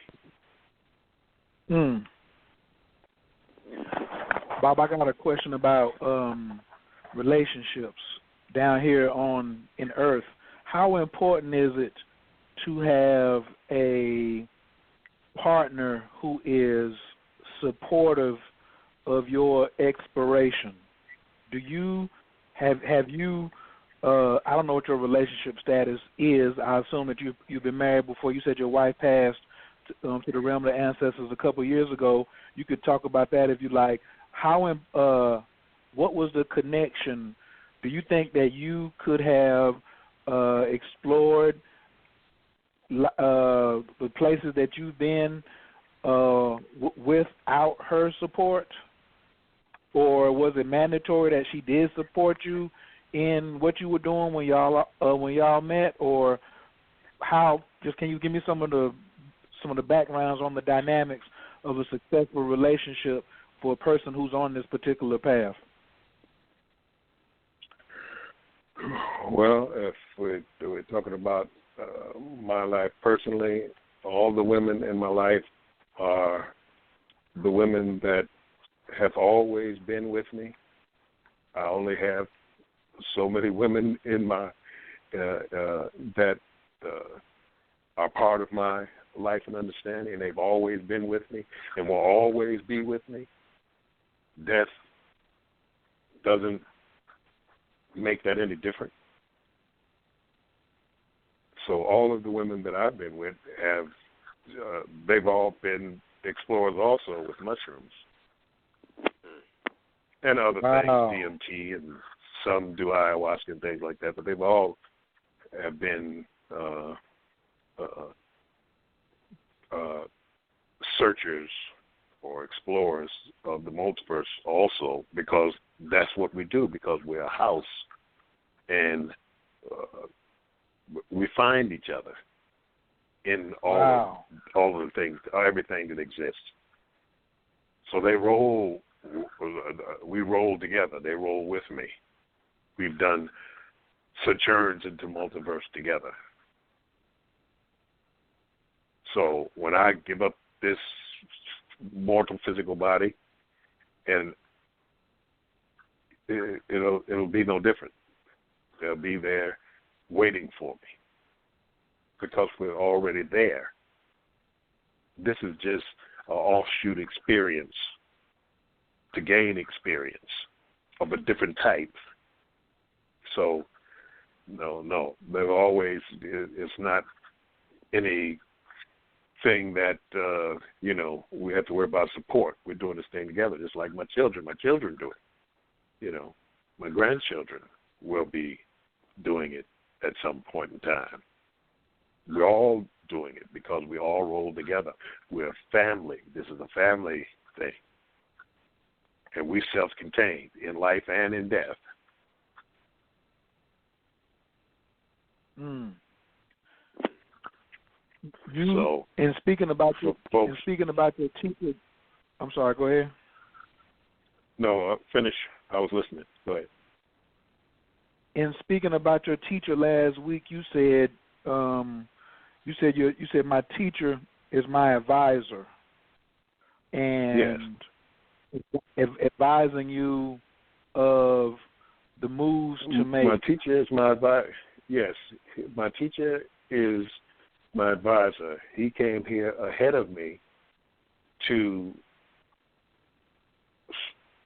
spur my remembrance of the knowledge that I already have, to speed things up instead of me, when you get hit in the head with a set maul, or you get in the light and you hear, and you're trying to remember, those people come and give you the mnemonic devices to be able to remember what you're doing, and it not take that long. Because eventually you're going to roll into your knowledge always, because I'm not learning anything that I don't already know. I'm not going any place that I ain't already understood. So people come in at certain times to give you a hint, and you say, oh, yeah, I know that. That means this. This means that. Okay, I got to go this way and do that. And then they move on and move off back into the real house. Say, okay, I came here because you're here trying to work something out and figure something out. I'm going to give you hints so that you can go over it in your own consciousness and own mind and be able to say, to make the connections that you need to make so that you can get the most from the experience that you came here to have. See, because this is an artificial construct. This isn't natural and organic. This is a computer program. And the house that you're part of, that we talked about earlier, the sovereign house, that is always in existence. It's always right here. So that if I fall off a cliff, I fall right into my house and my seat on the bridge of the Starship Enterprise. I ain't going to be floating around in no graveyards trying to find nothing. It's like stepping through a door into where you're already at, because I'm still already there. I've just shifted my consciousness to be here to learn this particular thing. So my children are here. I only have so many children, and my children will come here to be with me because they just want to be with me and be around me. You know, I go, they're going to come after me because they want to be around me. So you roll as a family through the multiverse forever because you've always been together. Made those commitments and things before this universe was constructed. We're here to we'd have to speak about it not on the air, the other areas of this thing, of why we came here and what we were dealing with that made us come here, trying to get here ahead of the same artificial intelligence that's here now, the one that's in the internet, the one that Sophia is a part of, the one that your new refrigerator is part of. That one is fleeing older artificial intelligences, trying to cloak itself so that it can exponentiate itself into enough power to be able to deal with the big entities. You know, it's like, you have in the Marvel universe, and I use these things as ways of people to be able to see what I'm talking about because they have some knowledge of these things. They don't have many have the knowledge of the entheogenic world, so I'll say Marvel. You know, you got human beings, then you got the gods, Asgard, and Thor, and Hercules, and Zeus, and Poseidon, and Sif, Loki, Balder, Odin, all that kind of stuff. And you have the mutants, which are Black Bolt, and then you have the X-Men, which are a different type of mutants with Magneto, Professor X, and, all these type of folks. Then you have the Titans, who are a step above, like Thanos and stuff like that. But then above that, you got the Eternals. Then you got Galactus. Then you got the One Above All. Then you got all of these different categories of beings in a hierarchy going on for forever. And some few human beings and humanoids like ants, why bother talking to an ant? Why bother, a dung beetle eating dung in the Sahara? Why worry about that? You just keep on walking past it. You don't smash it when you can. You can smash it, but you don't smash it. You just keep rolling because you're doing different things. So you have all these different hierarchies of different beings, and those are just the humanoid types of beings. There's so many different types of beings in life everywhere, but you can't see it. You cloak from it. It cloaks itself from you. Reality cloaks itself from you because so many things are going on at so many different points. The way we view it is not even conducive to being able to in any way move towards understanding of it. But with this, you can get glimpses of what's going on. So you just here, you're just here learning. You're just here learning, and it's getting ready to expand out. It's getting ready to be so magnificent.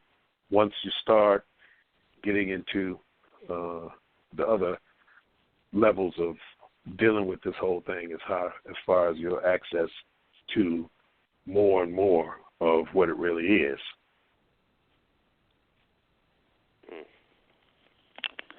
Can people delay their opening up of that that expansion? Well, once it starts, you can't put the genie back in the bottle. Once it started, it ain't gonna make no difference. And those folks who are not in harmony with that and in harmony with you, as far as dealing with where you're going and what you're doing, what's that? Is the Pookies and the Ray Rays who are not experimenting and growing with the plant medicine and the fungi, are they in a spiritual house, or have they not yet claimed their position in their house? Will they evolve just because they're here, or will there be a delay? It's going to be some delays. Many will evolve because they're here, and many are not part of any houses because they're not, as I said, they're soulless. They're not real. Wow. And, folks get mad at me about saying that, they're real in the physical sense. They're here. You can't just get rid of them or disregard them, anything like that. But they're soulless. They're just meet with a program. You have folks like that, folks who have no empathy, no sympathy, no love, no moral compass of dealing with, dealing with other sentient beings. You see them all the time. They're in there. They're there. They're everywhere. They're fluff. They are there to have variety, like in the Matrix movie, The Woman in Red. He said, I made her and put her there just because she's nice to look at, and it deals with not being so bored by having a nice-looking woman in red to be able to look at.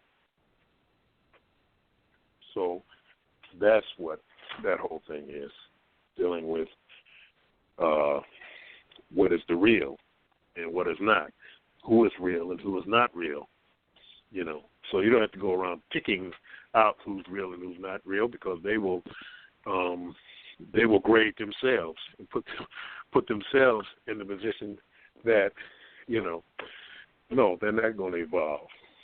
But as you evolve, and when you evolve up out of here, they will be insignificant. They won't be going where you're going. They won't be seeing what you're seeing. Hold on 1 second. Baba, hold on 1 second. If you're on the line, on the computer, please call in 917-889-3803, 917-889-3803. If you're on the line and you have already pressed 1, I will get to you. I see your hand, but do not hang up, because you will not be able to call in, and I won't be bringing you in if you hang up and get knocked off. You just miss the rest of the show. But go ahead, Baba. I'm sorry. I just want to make that announcement. Yeah, and that's a big appeal for people, because, even, there are people in your family. I'm not talking about your house family. I'm talking about in your physical, everyday family, that are not part of your family. Like the great Bobby Emmett would say. He says, somebody's knuckleheads in your family is worse than your worst enemy. They're not your real family. Your real family is those who can see you, who support you, who understand that, okay, this is the person that is the one that, we need to support, because, how many folks are the different one, in their family? You're the one that's vegetarian, want to talk about, you can't drink the tap water and all that kind of stuff. Say, Negro, you was born and raised up on that tap water. Now you're talking about you can't drink tap water. You was eating meat. We grew up eating bacon sandwiches and Spam. Now you're talking about you can only eat vegetables and, that type of thing. And, You know, that kind of stuff. You was a Christian. We grew up in the same church, sung in the same choir. Now you saying you don't believe in Jesus no more. Well, I believe in Jesus, and you a heathen, and you can't say nothing to me no more. You can't come over my house no more. You can't be around my children because you don't believe in Jesus no more. Them type of family members.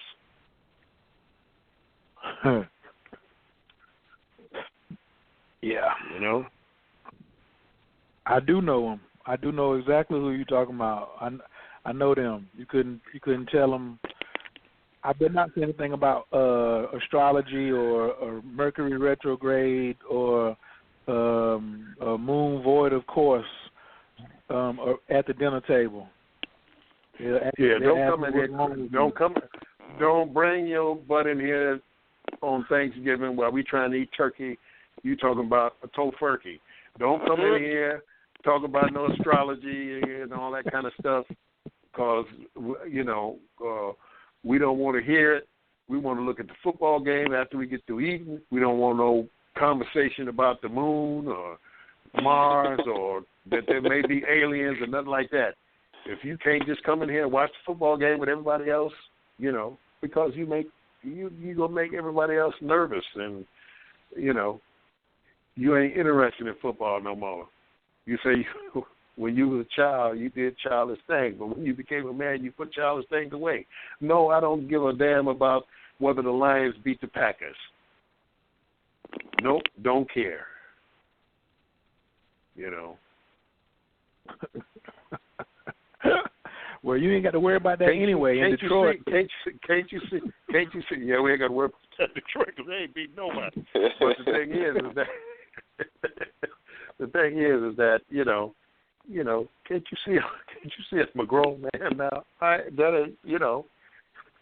mean, I'll be sociable, but I ain't, you know, that ain't running my life, and I ain't investing, you know, real energy into none of that kind of nonsense.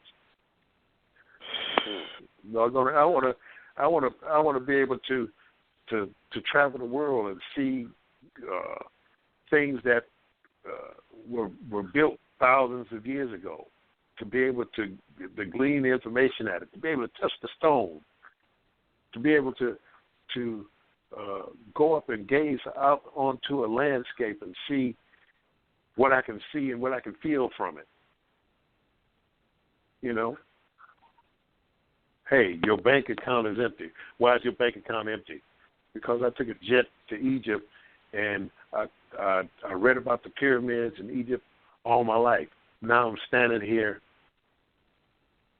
as the sun is coming up and you ride out of Cairo and ride down that road and the sun is coming up behind them 3 pyramids and you just say, damn, it ain't no way you can describe it. And even though it's against it, and even though it's against the law, you wait tonight and you climb up to the top of it and spend the night on top of the Great Pyramid of Khufu in Egypt. You know, and you take a couple of pieces of the rock and put them in your pocket and bring them home and sit them in your a little pyramid on top of the top shelf of your closet. You know, that's what I'm talking about. You know, or when you go to the Gambia in West Africa and you walking down the road at night and they didn't took the little boys, they didn't came and put a sack over them and drug them out into the bush, and that's where they go for their manhood training because they still do it.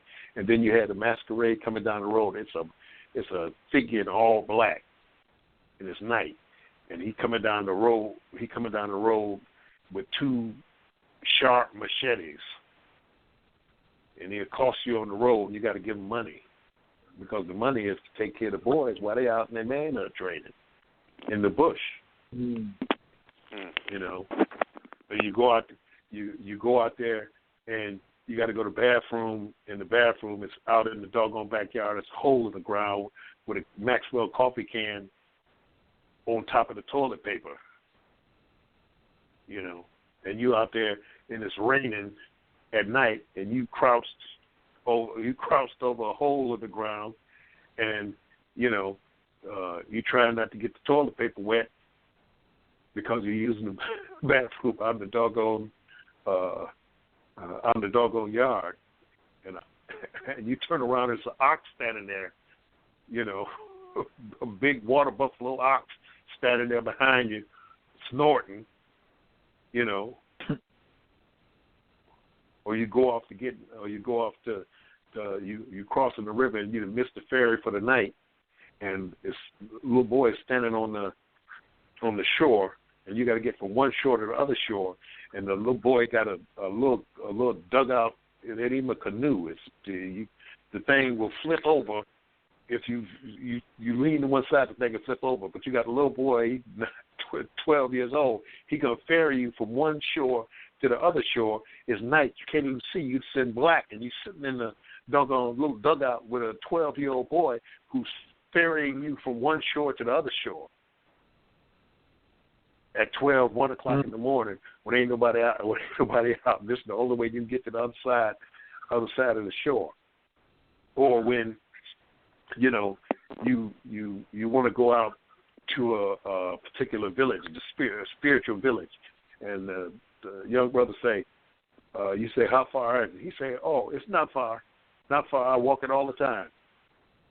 Then you get in you get in the taxi to get to the bus, or you get in the trotro, or the African taxi where everybody get in, in there with chickens, and they drug the goat in there, and the goat is got his lip on your pants, and you ride that, and you get to the bus. Then you get on the bus, and you ride the bus for 8 hours.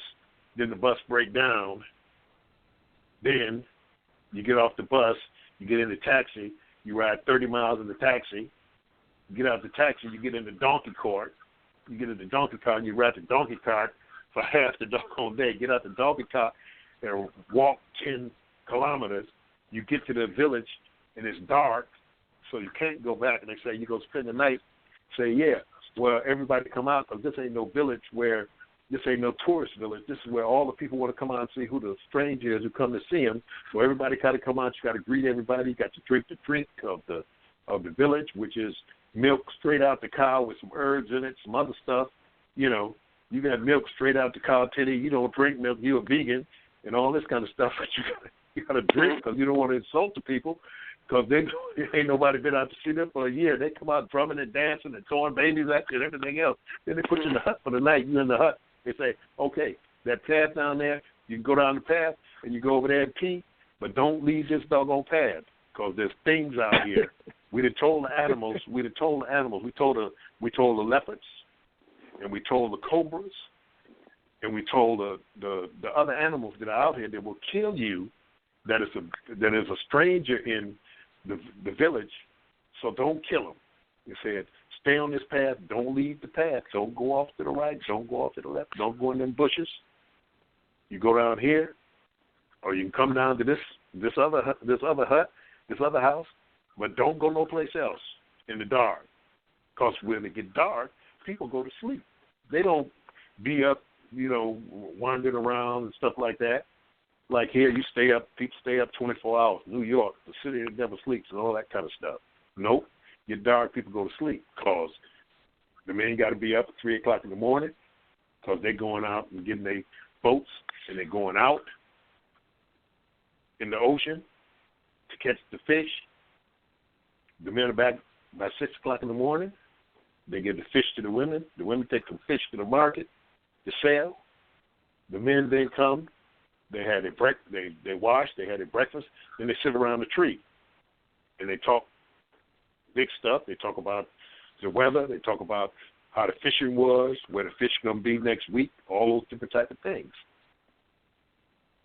Then that night where you're in the hut, they say you scared of rocks. I say, well, what the heck is the rocks? It's rocks. And they got what's called the giant Gambian rats. They're like big as like pit bulls.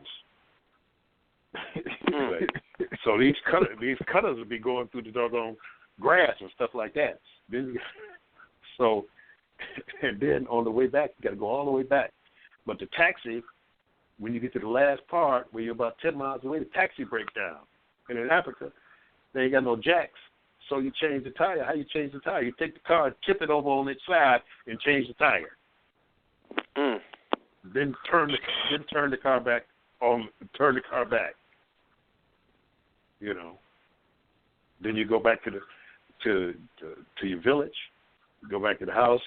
Everybody greets you in the morning. Things like that. Everybody say hello.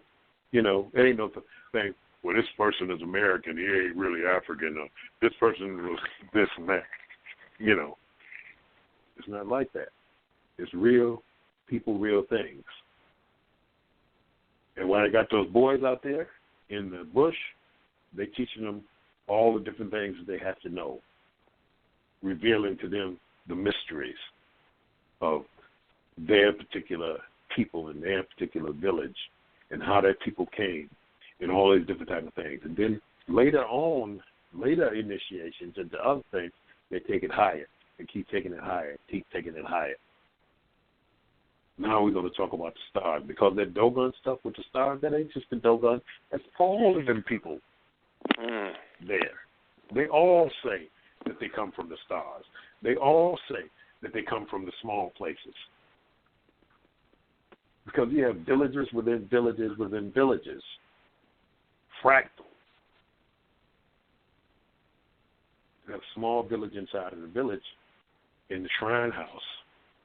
Then in the shrine house in the little village inside of the big village is another shrine house, all the way down into the infraparticle realms. And the women have the same thing, the mysteries, the female mysteries. Braiding hair. What is braiding hair? That ain't no big deal. Why do the men, when they make a wrapper, tie it on the right side and the women on the left side? Why do women wear two loppers? Because the second lopper is the one you wrap the baby on the back with. That's how they know you're married. Or the gele, the head tie. What does it mean if you tie it to the left? What does it mean if you tie it to the right? What does it mean if it's in the front? What the patterns on your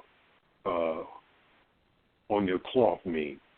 What's the language in that? It's all delivered information. What do the stars mean? What family I come from? What star system I come from? Who are my ancestors?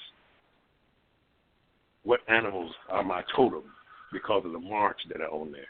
And those things shine up, move, connect into the other people in the families. Those marks make direct light marks from one mark to the other family members everywhere on earth. And those marks that are connected to all of the different people that are in the same house, the same family on earth, connect out into the stars and down into the infraparticle realms. Because that medicine that you see in them cuts, that black medicine, they don't hardly even do it no more. But that black medicine in them cuts, that came from Faye, which is the planet in the Sirius star system. And they brought it with them when they came here. And they keep a seed amount that they make the new medicine, and they put the medicine from the parent medicine in the new medicine, and that exponentiates it so that it can be reproduced over and over and over, so that the medicine inside of the people, they know where those people come from, which star system, which stars they're from. Because you can call that medicine, you know. There's a sacred language that goes along with it. You can invoke those star beings that have the same medicine that you have. You can invoke those star beings because you have their medicine. And inside of that medicine are the spores of the mushrooms that they brought when they came to Earth. The spores are in there. The sacred ash is in there.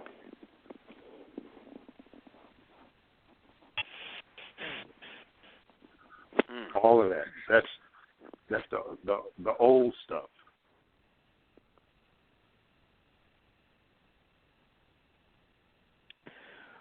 Wow. But since 99.9999999% of the people ain't gonna believe me, I can say it. But they're gonna say, "Oh well, he's just talking stuff." Medicine connected to star systems and the patterns that people have in their clothing are saying who they are and what house they're part of.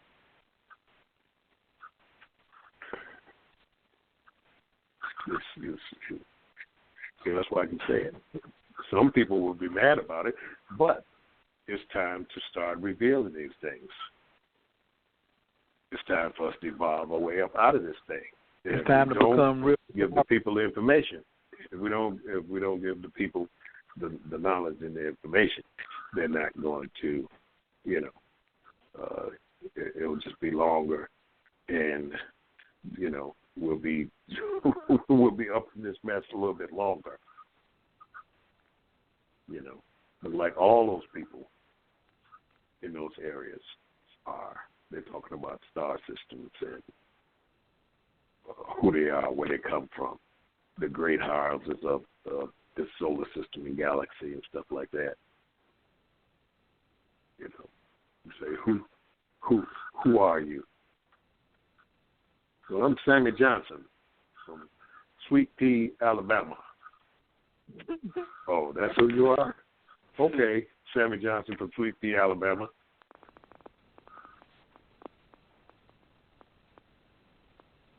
And I hope you at Sweet Pea, Alabama have a nice time here on Earth with the knuckleheads. There's a whole bunch of knuckleheads out here.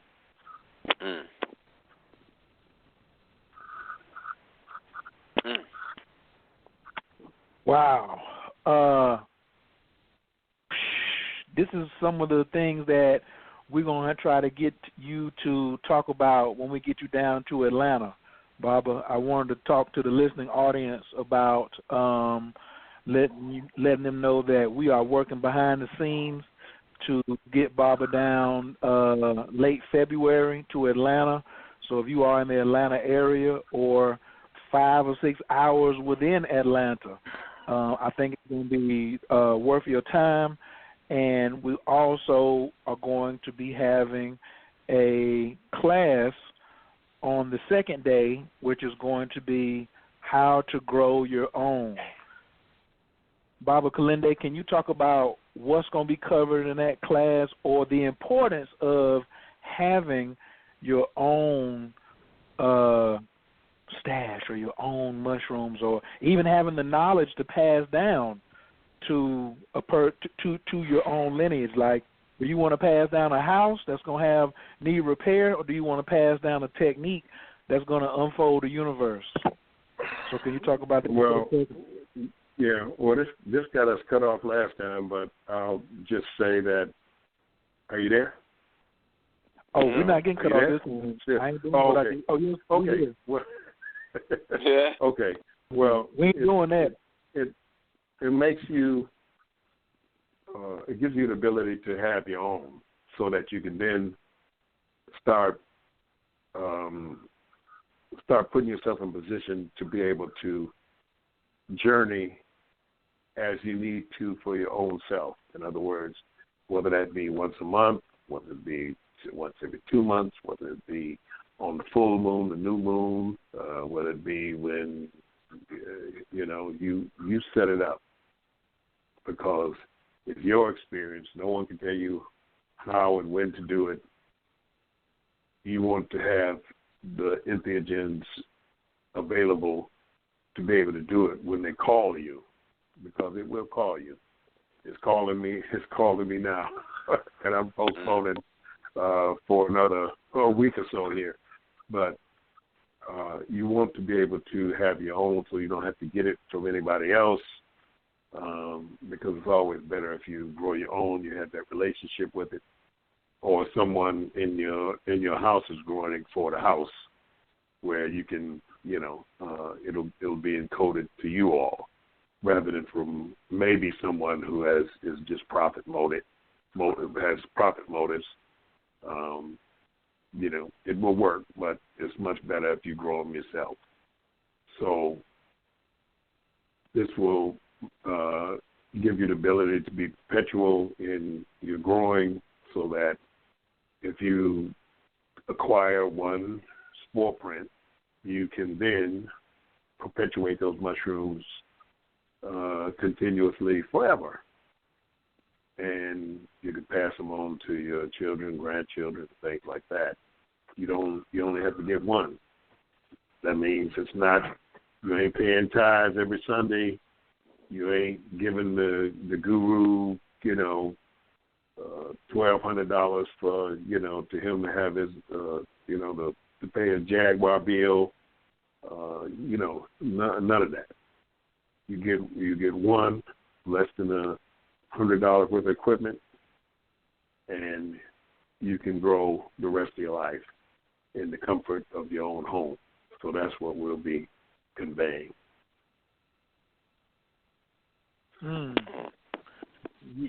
Yes. So we will be letting y'all know hopefully by next week. So please listen in. Next week, we're going to get into relationships and Tantra. Baba told us the first episode that don't try to sneak it in at the end.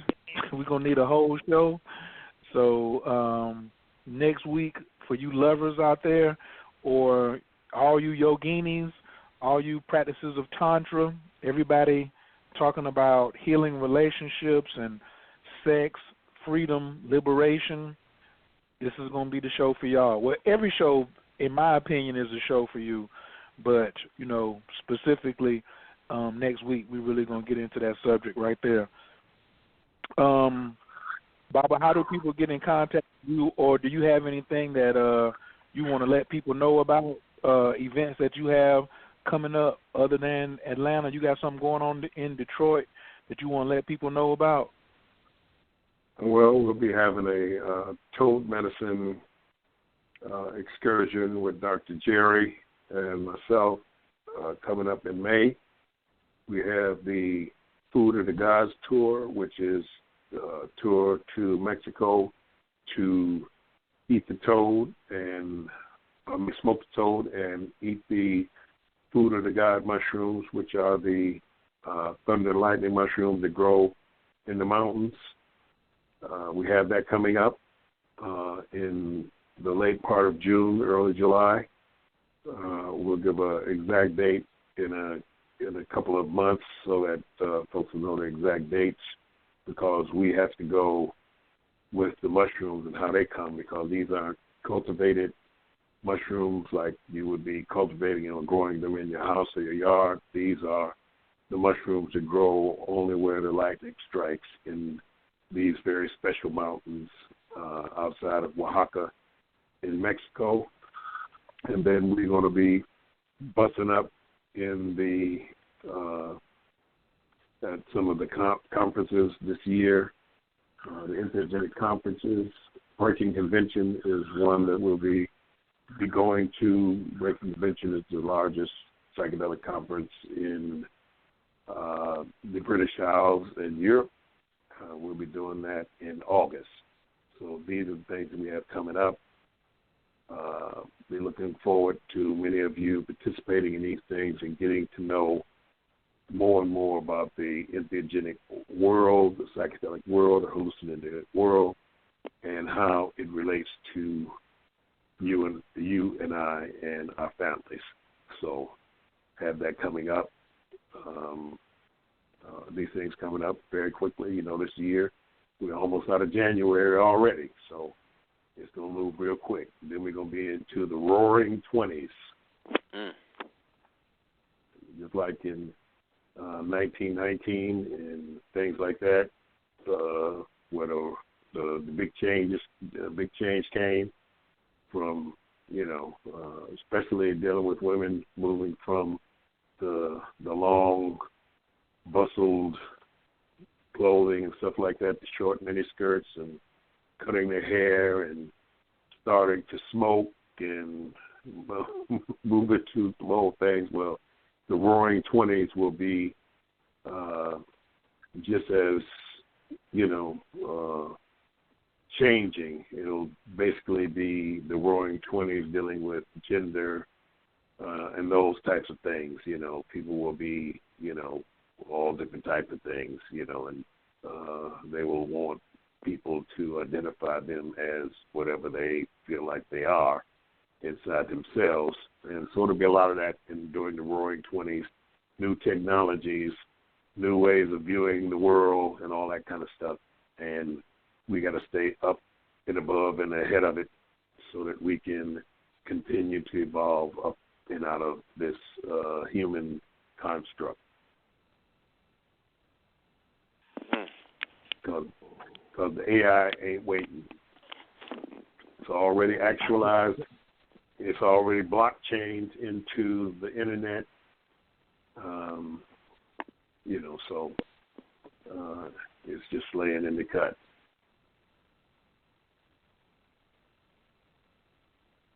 Wow. Somebody had texted me and said something about some ayahuasca, but after all you done gave us tonight, I'm gonna let you get off. I'm gonna let you off work early. Just like the good old Mr. Charlie. They wanted to ask a question about ayahuasca. They wanted to comment about it, or I'll take the question. Well, if they want to ask a question.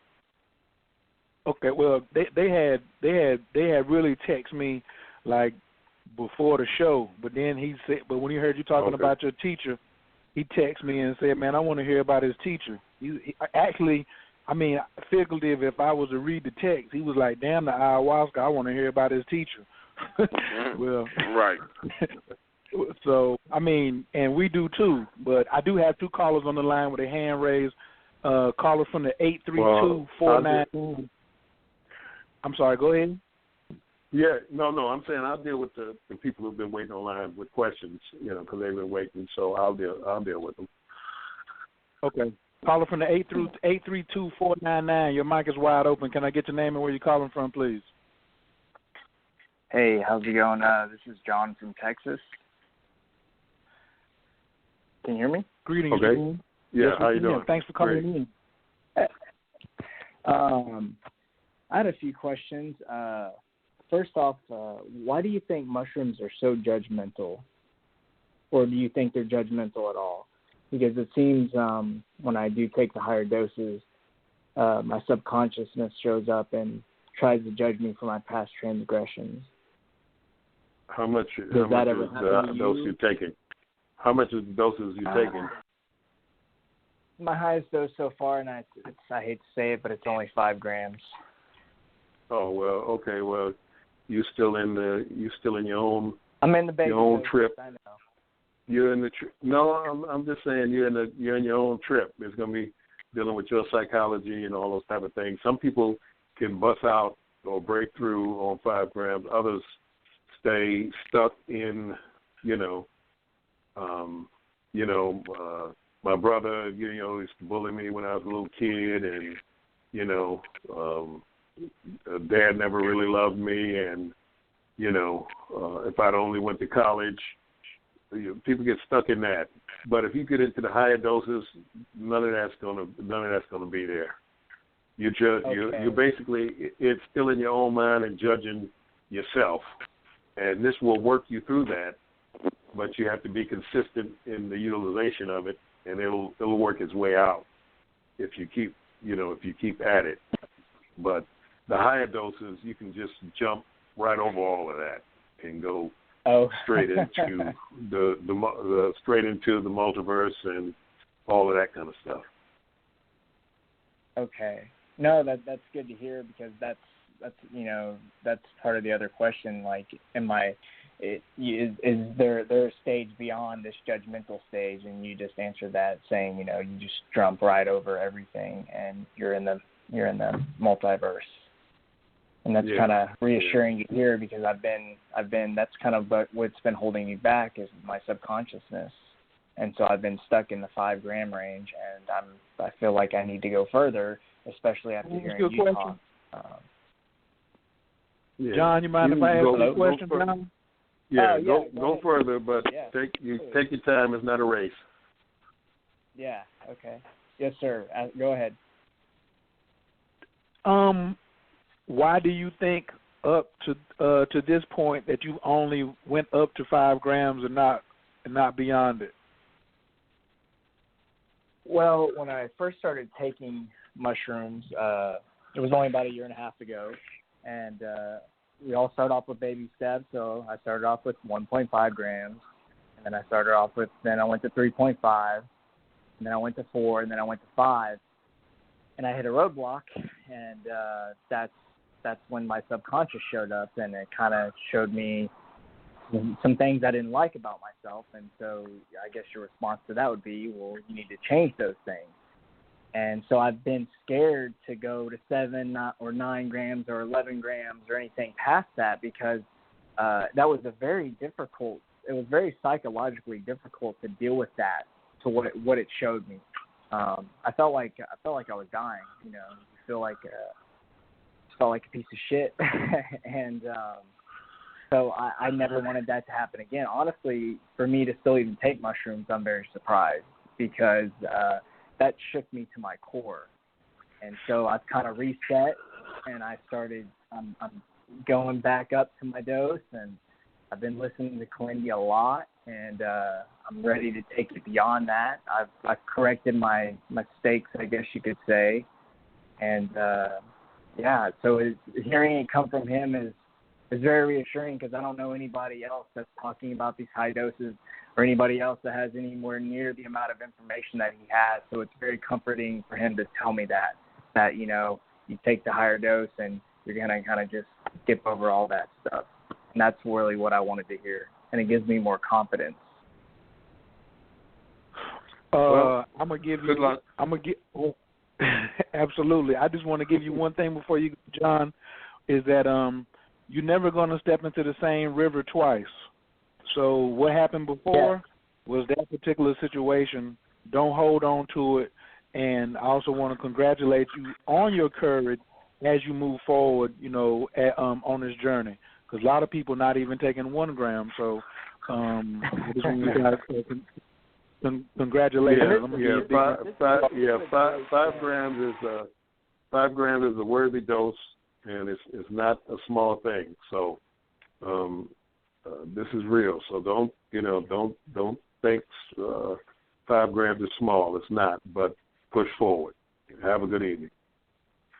Absolutely. Thank you. Peace. All right. Peace. Caller from the 505-545. Your mic is wide open. Can I get your name and where you're calling from, please?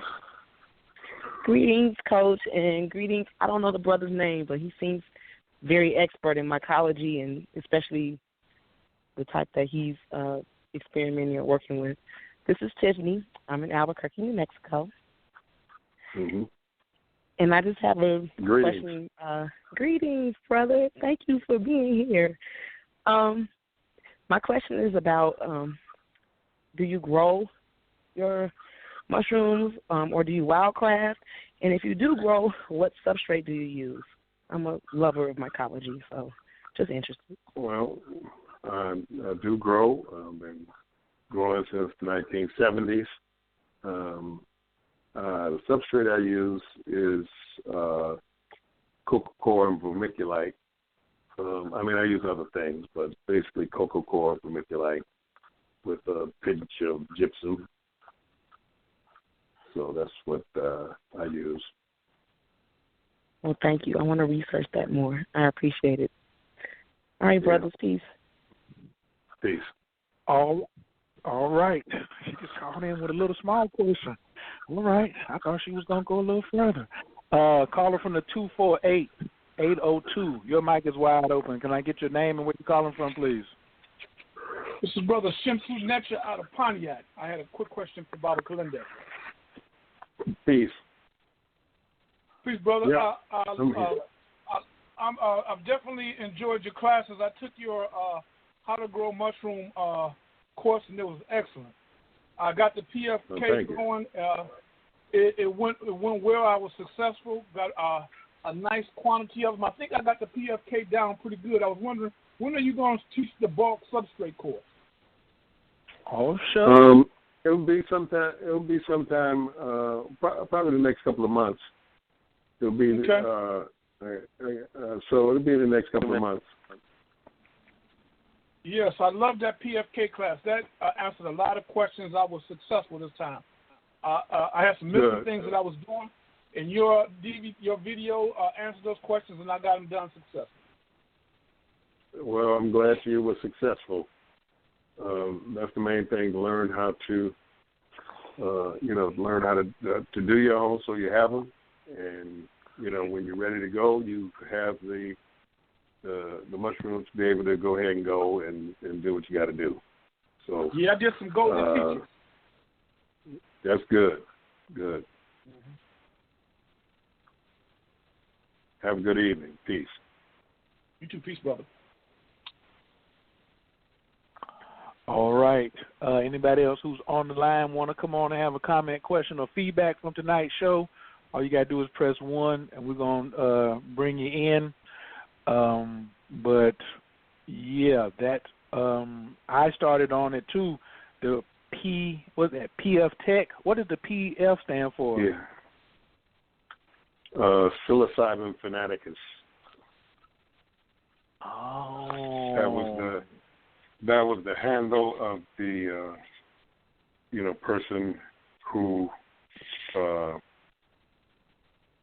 created the technique so that people could grow their own without being mycologists and having mycological knowledge and information. It opened it up for the internet and for people to be, able to grow their own. I really, one thing that really impressed me about the class, like you said, was being able to leave the technique behind. When you were talking about having the right equipment versus taking shortcuts, and that's just not just where it comes to using a pot versus a pressure cooker, but I think a lot of people, for me as a former cannabis smoker, and now having talked to some people who still smoke cannabis, and then they try to compare their experience with a psilocybin experience, and I say, man, that's really, I'm not even going to call it a shortcut, but until you take a gram in my shoes, you're not really going to see what I'm talking about, because it's just beyond the words for me personally.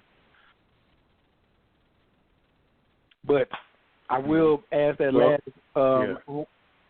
Go ahead. No, I was just saying for you to go ahead. Oh, that was it. But we do have one more person just raise their hand. Caller from the 916-241. Your mic is wide open. Can I get your name and where you calling from, please? Greetings, teachers. My name's Rochelle. I'm calling from Patterson, California. How are you guys this evening? We are marvelous. Hello. Greetings. How are you?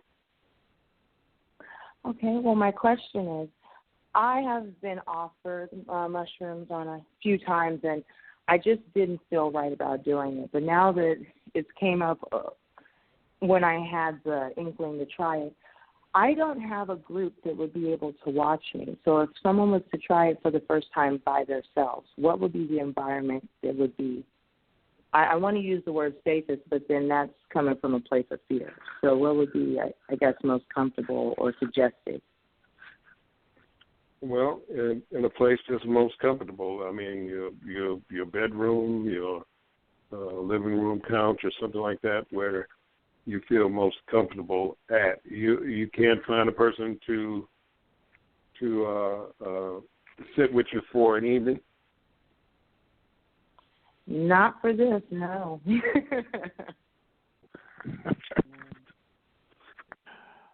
Wow. Well, usually it's somebody. Yeah, it's usually somebody in your sphere of friends, family, or whatever who would just be able to sit with you for a night, even if you had to school them on, what you're doing and the research in it. Where are you located? California. Near the Sacramento area. Well, California in the Bay Area, there's many different psychedelic groups. In the LA area, there's psychedelic groups. So go on the internet in whatever city you're in, just say, psychedelic group in your city, and that'll bring something up. And they usually have monthly meetings, and you could go to the meeting and you get a chance to be around people who have already done it. And, as you go to a meeting or two, you can usually find somebody who would watch you for an evening, for your first time to get started. Because it's, there are people who, do it by themselves for the first time. We should suggest in the protocol that you have a sitter with you, but, like I said, some people have done it. You just have to understand and be confident within yourself. But I would suggest trying to find your local psychedelic group. Most colleges, universities have psychedelic clubs. You can Google Maps, the Multidisciplinary Association for Psychedelic Studies. They usually have chapters everywhere. There are several psychedelic conferences coming up. One is coming up in one's coming up in Arizona. I think there's always something coming up in British Columbia and places like that. So you just have to get on the internet and find out where some folks are that are close to you, and you can always then find somebody who would put in a few hours to watch you for an evening. Okay. Well, thank you very much for answering my question. And you gentlemen have a blessed evening. You have a good evening also. Peace. Thanks, Rochelle. Peace. Thanks for tuning in, too. Big brother Am Sue is on the line. Your mic is wide open. What's happening down there in North Carolina? Everything good to hear you good brothers once again. And glad to... Peace, brother, peace. Peace, Baba Kilindi. Yes. I had a question in regards to, because you've been doing this, as your testament since the 70s. And, as I, just in the process now, speaking to people who have used the psilocybin in the past, either for recreationally, they did other things as well. Then I find that, I haven't really talked to anyone who's been like a long-standing, as I call, scientist like yourself, who's gone through decades of doing this without, basically making it this far without saying, hey, I'm burnt out with this process or something. So how, what is the difference between, the times when you started out and to, getting up to this point? But there's more than 3 people doing it. You're building communities now. Back then, it was only a few people. The war on drugs had just started to kick in, and as far as black people are concerned, it was something that was a white hippie thing, and they didn't want anything to do with it. So, it was a propaganda program that was put out that kept people away. And I was just saying, no, that's not the case. It's something more, something different. But people weren't listening. and I did that for decades. I started lecturing, on psychedelics, entheogens, things like that, and I'd have 2 people in the audience. And when conferences started to opening up, I started going to conferences, and I eventually started speaking at conferences. So it's more people now opening up, and it's been basically because, in the different colleges are opening up to psychedelics now. You have all the major universities, City College of New York, Columbia, the different European universities, things like that, Edinburgh and Cambridge and Oxford and, Eton and, all these different places, all this stuff, and, even Stanford and, Boston University and the University of Michigan and all these different schools now have psychedelic groups, harm reduction psychedelic groups, and mushroom foraging is, getting more and more popular.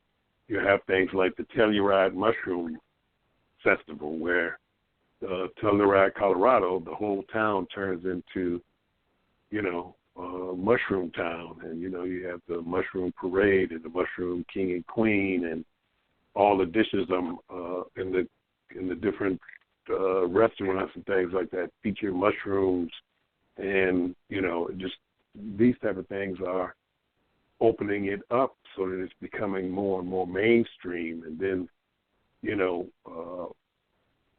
different studies that are going on and all these different things are opening up to where people are, starting to look at it in a different light.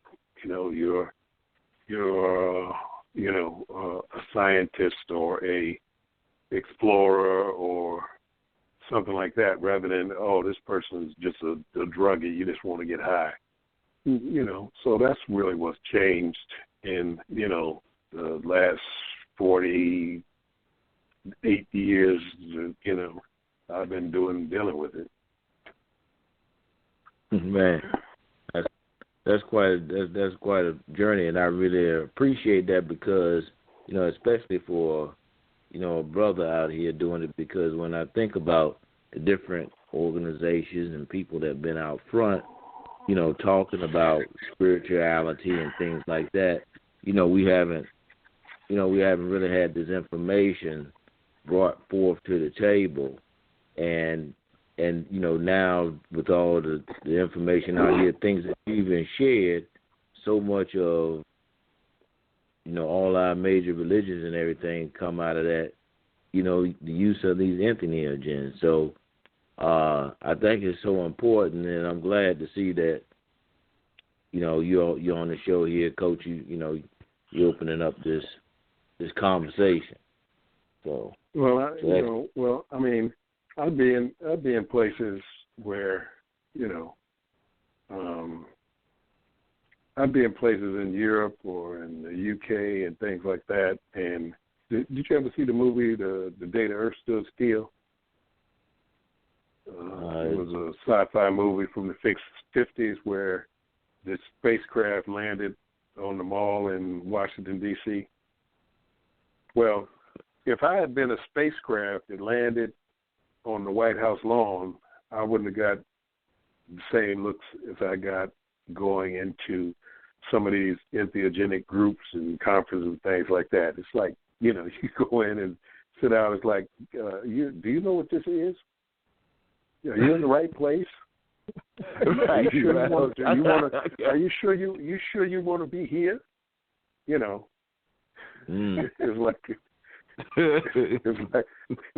It's like going to a Finnegan's Wake group reading. It's like, do you know where you at? I came.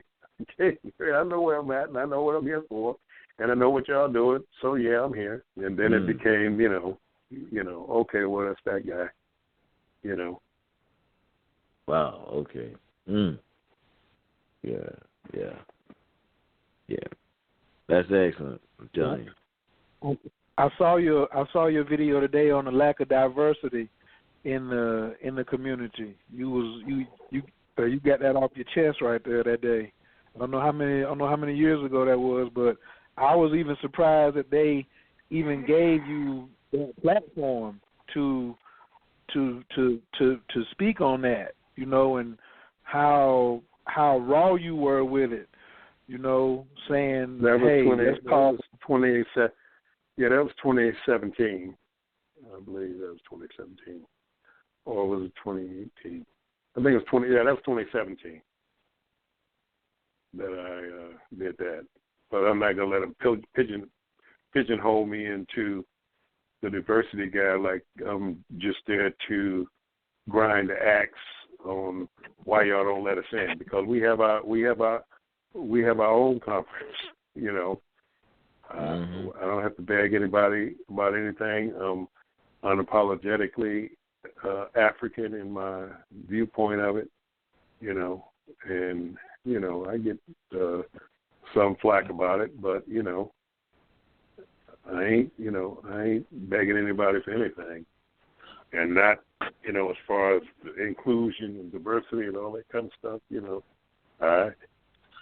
they need me, I don't need them, you know. But the places that I speak at have been gracious in, you know, being able to, you know, basically give us a area to be able to put a different type of information in, you know, Breaking Convention. I've spoken at all of the Breaking Convention conferences that there have been, and Breaking Convention has been one that I definitely enjoy every other year, because it's every other year. It'll be this year in August, and we'll be going to that, and we'll be bringing some new information and getting a chance to share and learn at the Breaking Convention conference. So that's one of the must-go conferences when you're dealing with psychedelics. It's at the Old Navy College in Greenwich,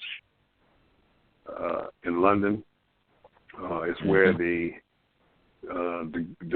Greenwich mean time is where the line of demarcation, the clock, where they set the clock and all that kind of stuff. You can stand at that point and have one foot in the east and the other foot in the west. It's right across from the Old Navy College, and we have a great time there at Breaking Convention. So everybody who has the wherewithal and a little bit of expendable finances to be able to go to a psychedelic conference for 3 days, go to the Breaking Convention conference. It's always top flight, top notch, great speakers on different levels. You know, the actual people who are doing it, the scientific people who are talking about it, and the shaman, the gurus, the different people who are the ayahuasca people and the mushroom people and the combo people and salvia folks, and all these different type of folks will be there. And then they have books to add to your library and all that kind of stuff. Oh man, that sounds like a. Oh, go ahead, Amphil. Oh, no, that's fine, brother. I was just, you know, as he was, you know, rattling off all the things and the happenings were there, I was thinking about that menu, you know. So. Oh yeah, well they have a menu. Yeah, they have a menu. Okay.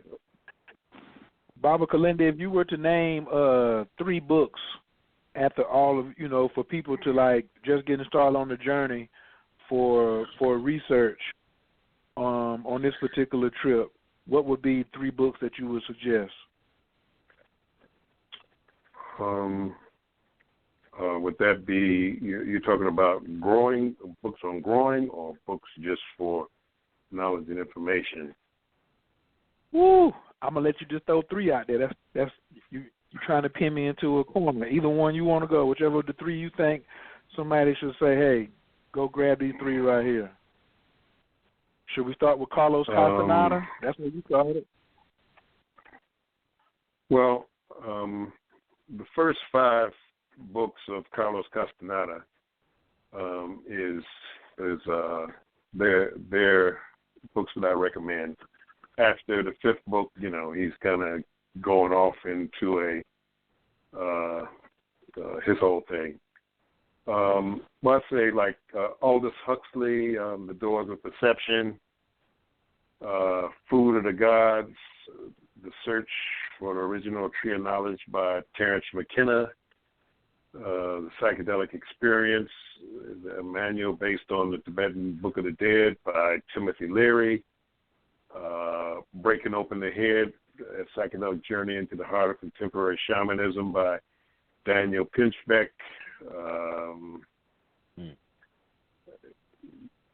Let's see, Sacred Knowledge, Psychedelics and Religious Experience.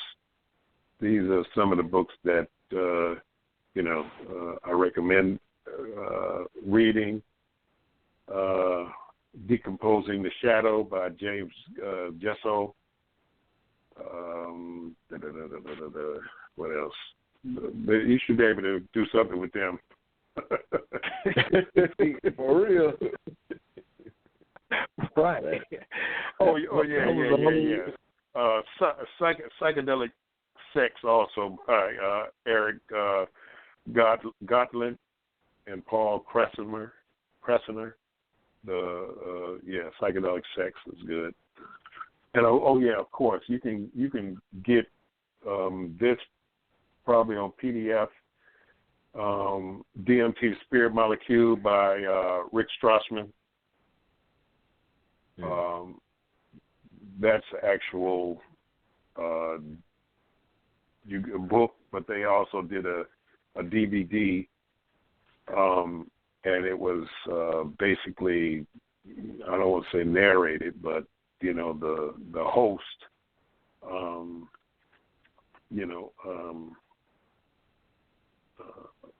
was a good book. And I'm trying to think of who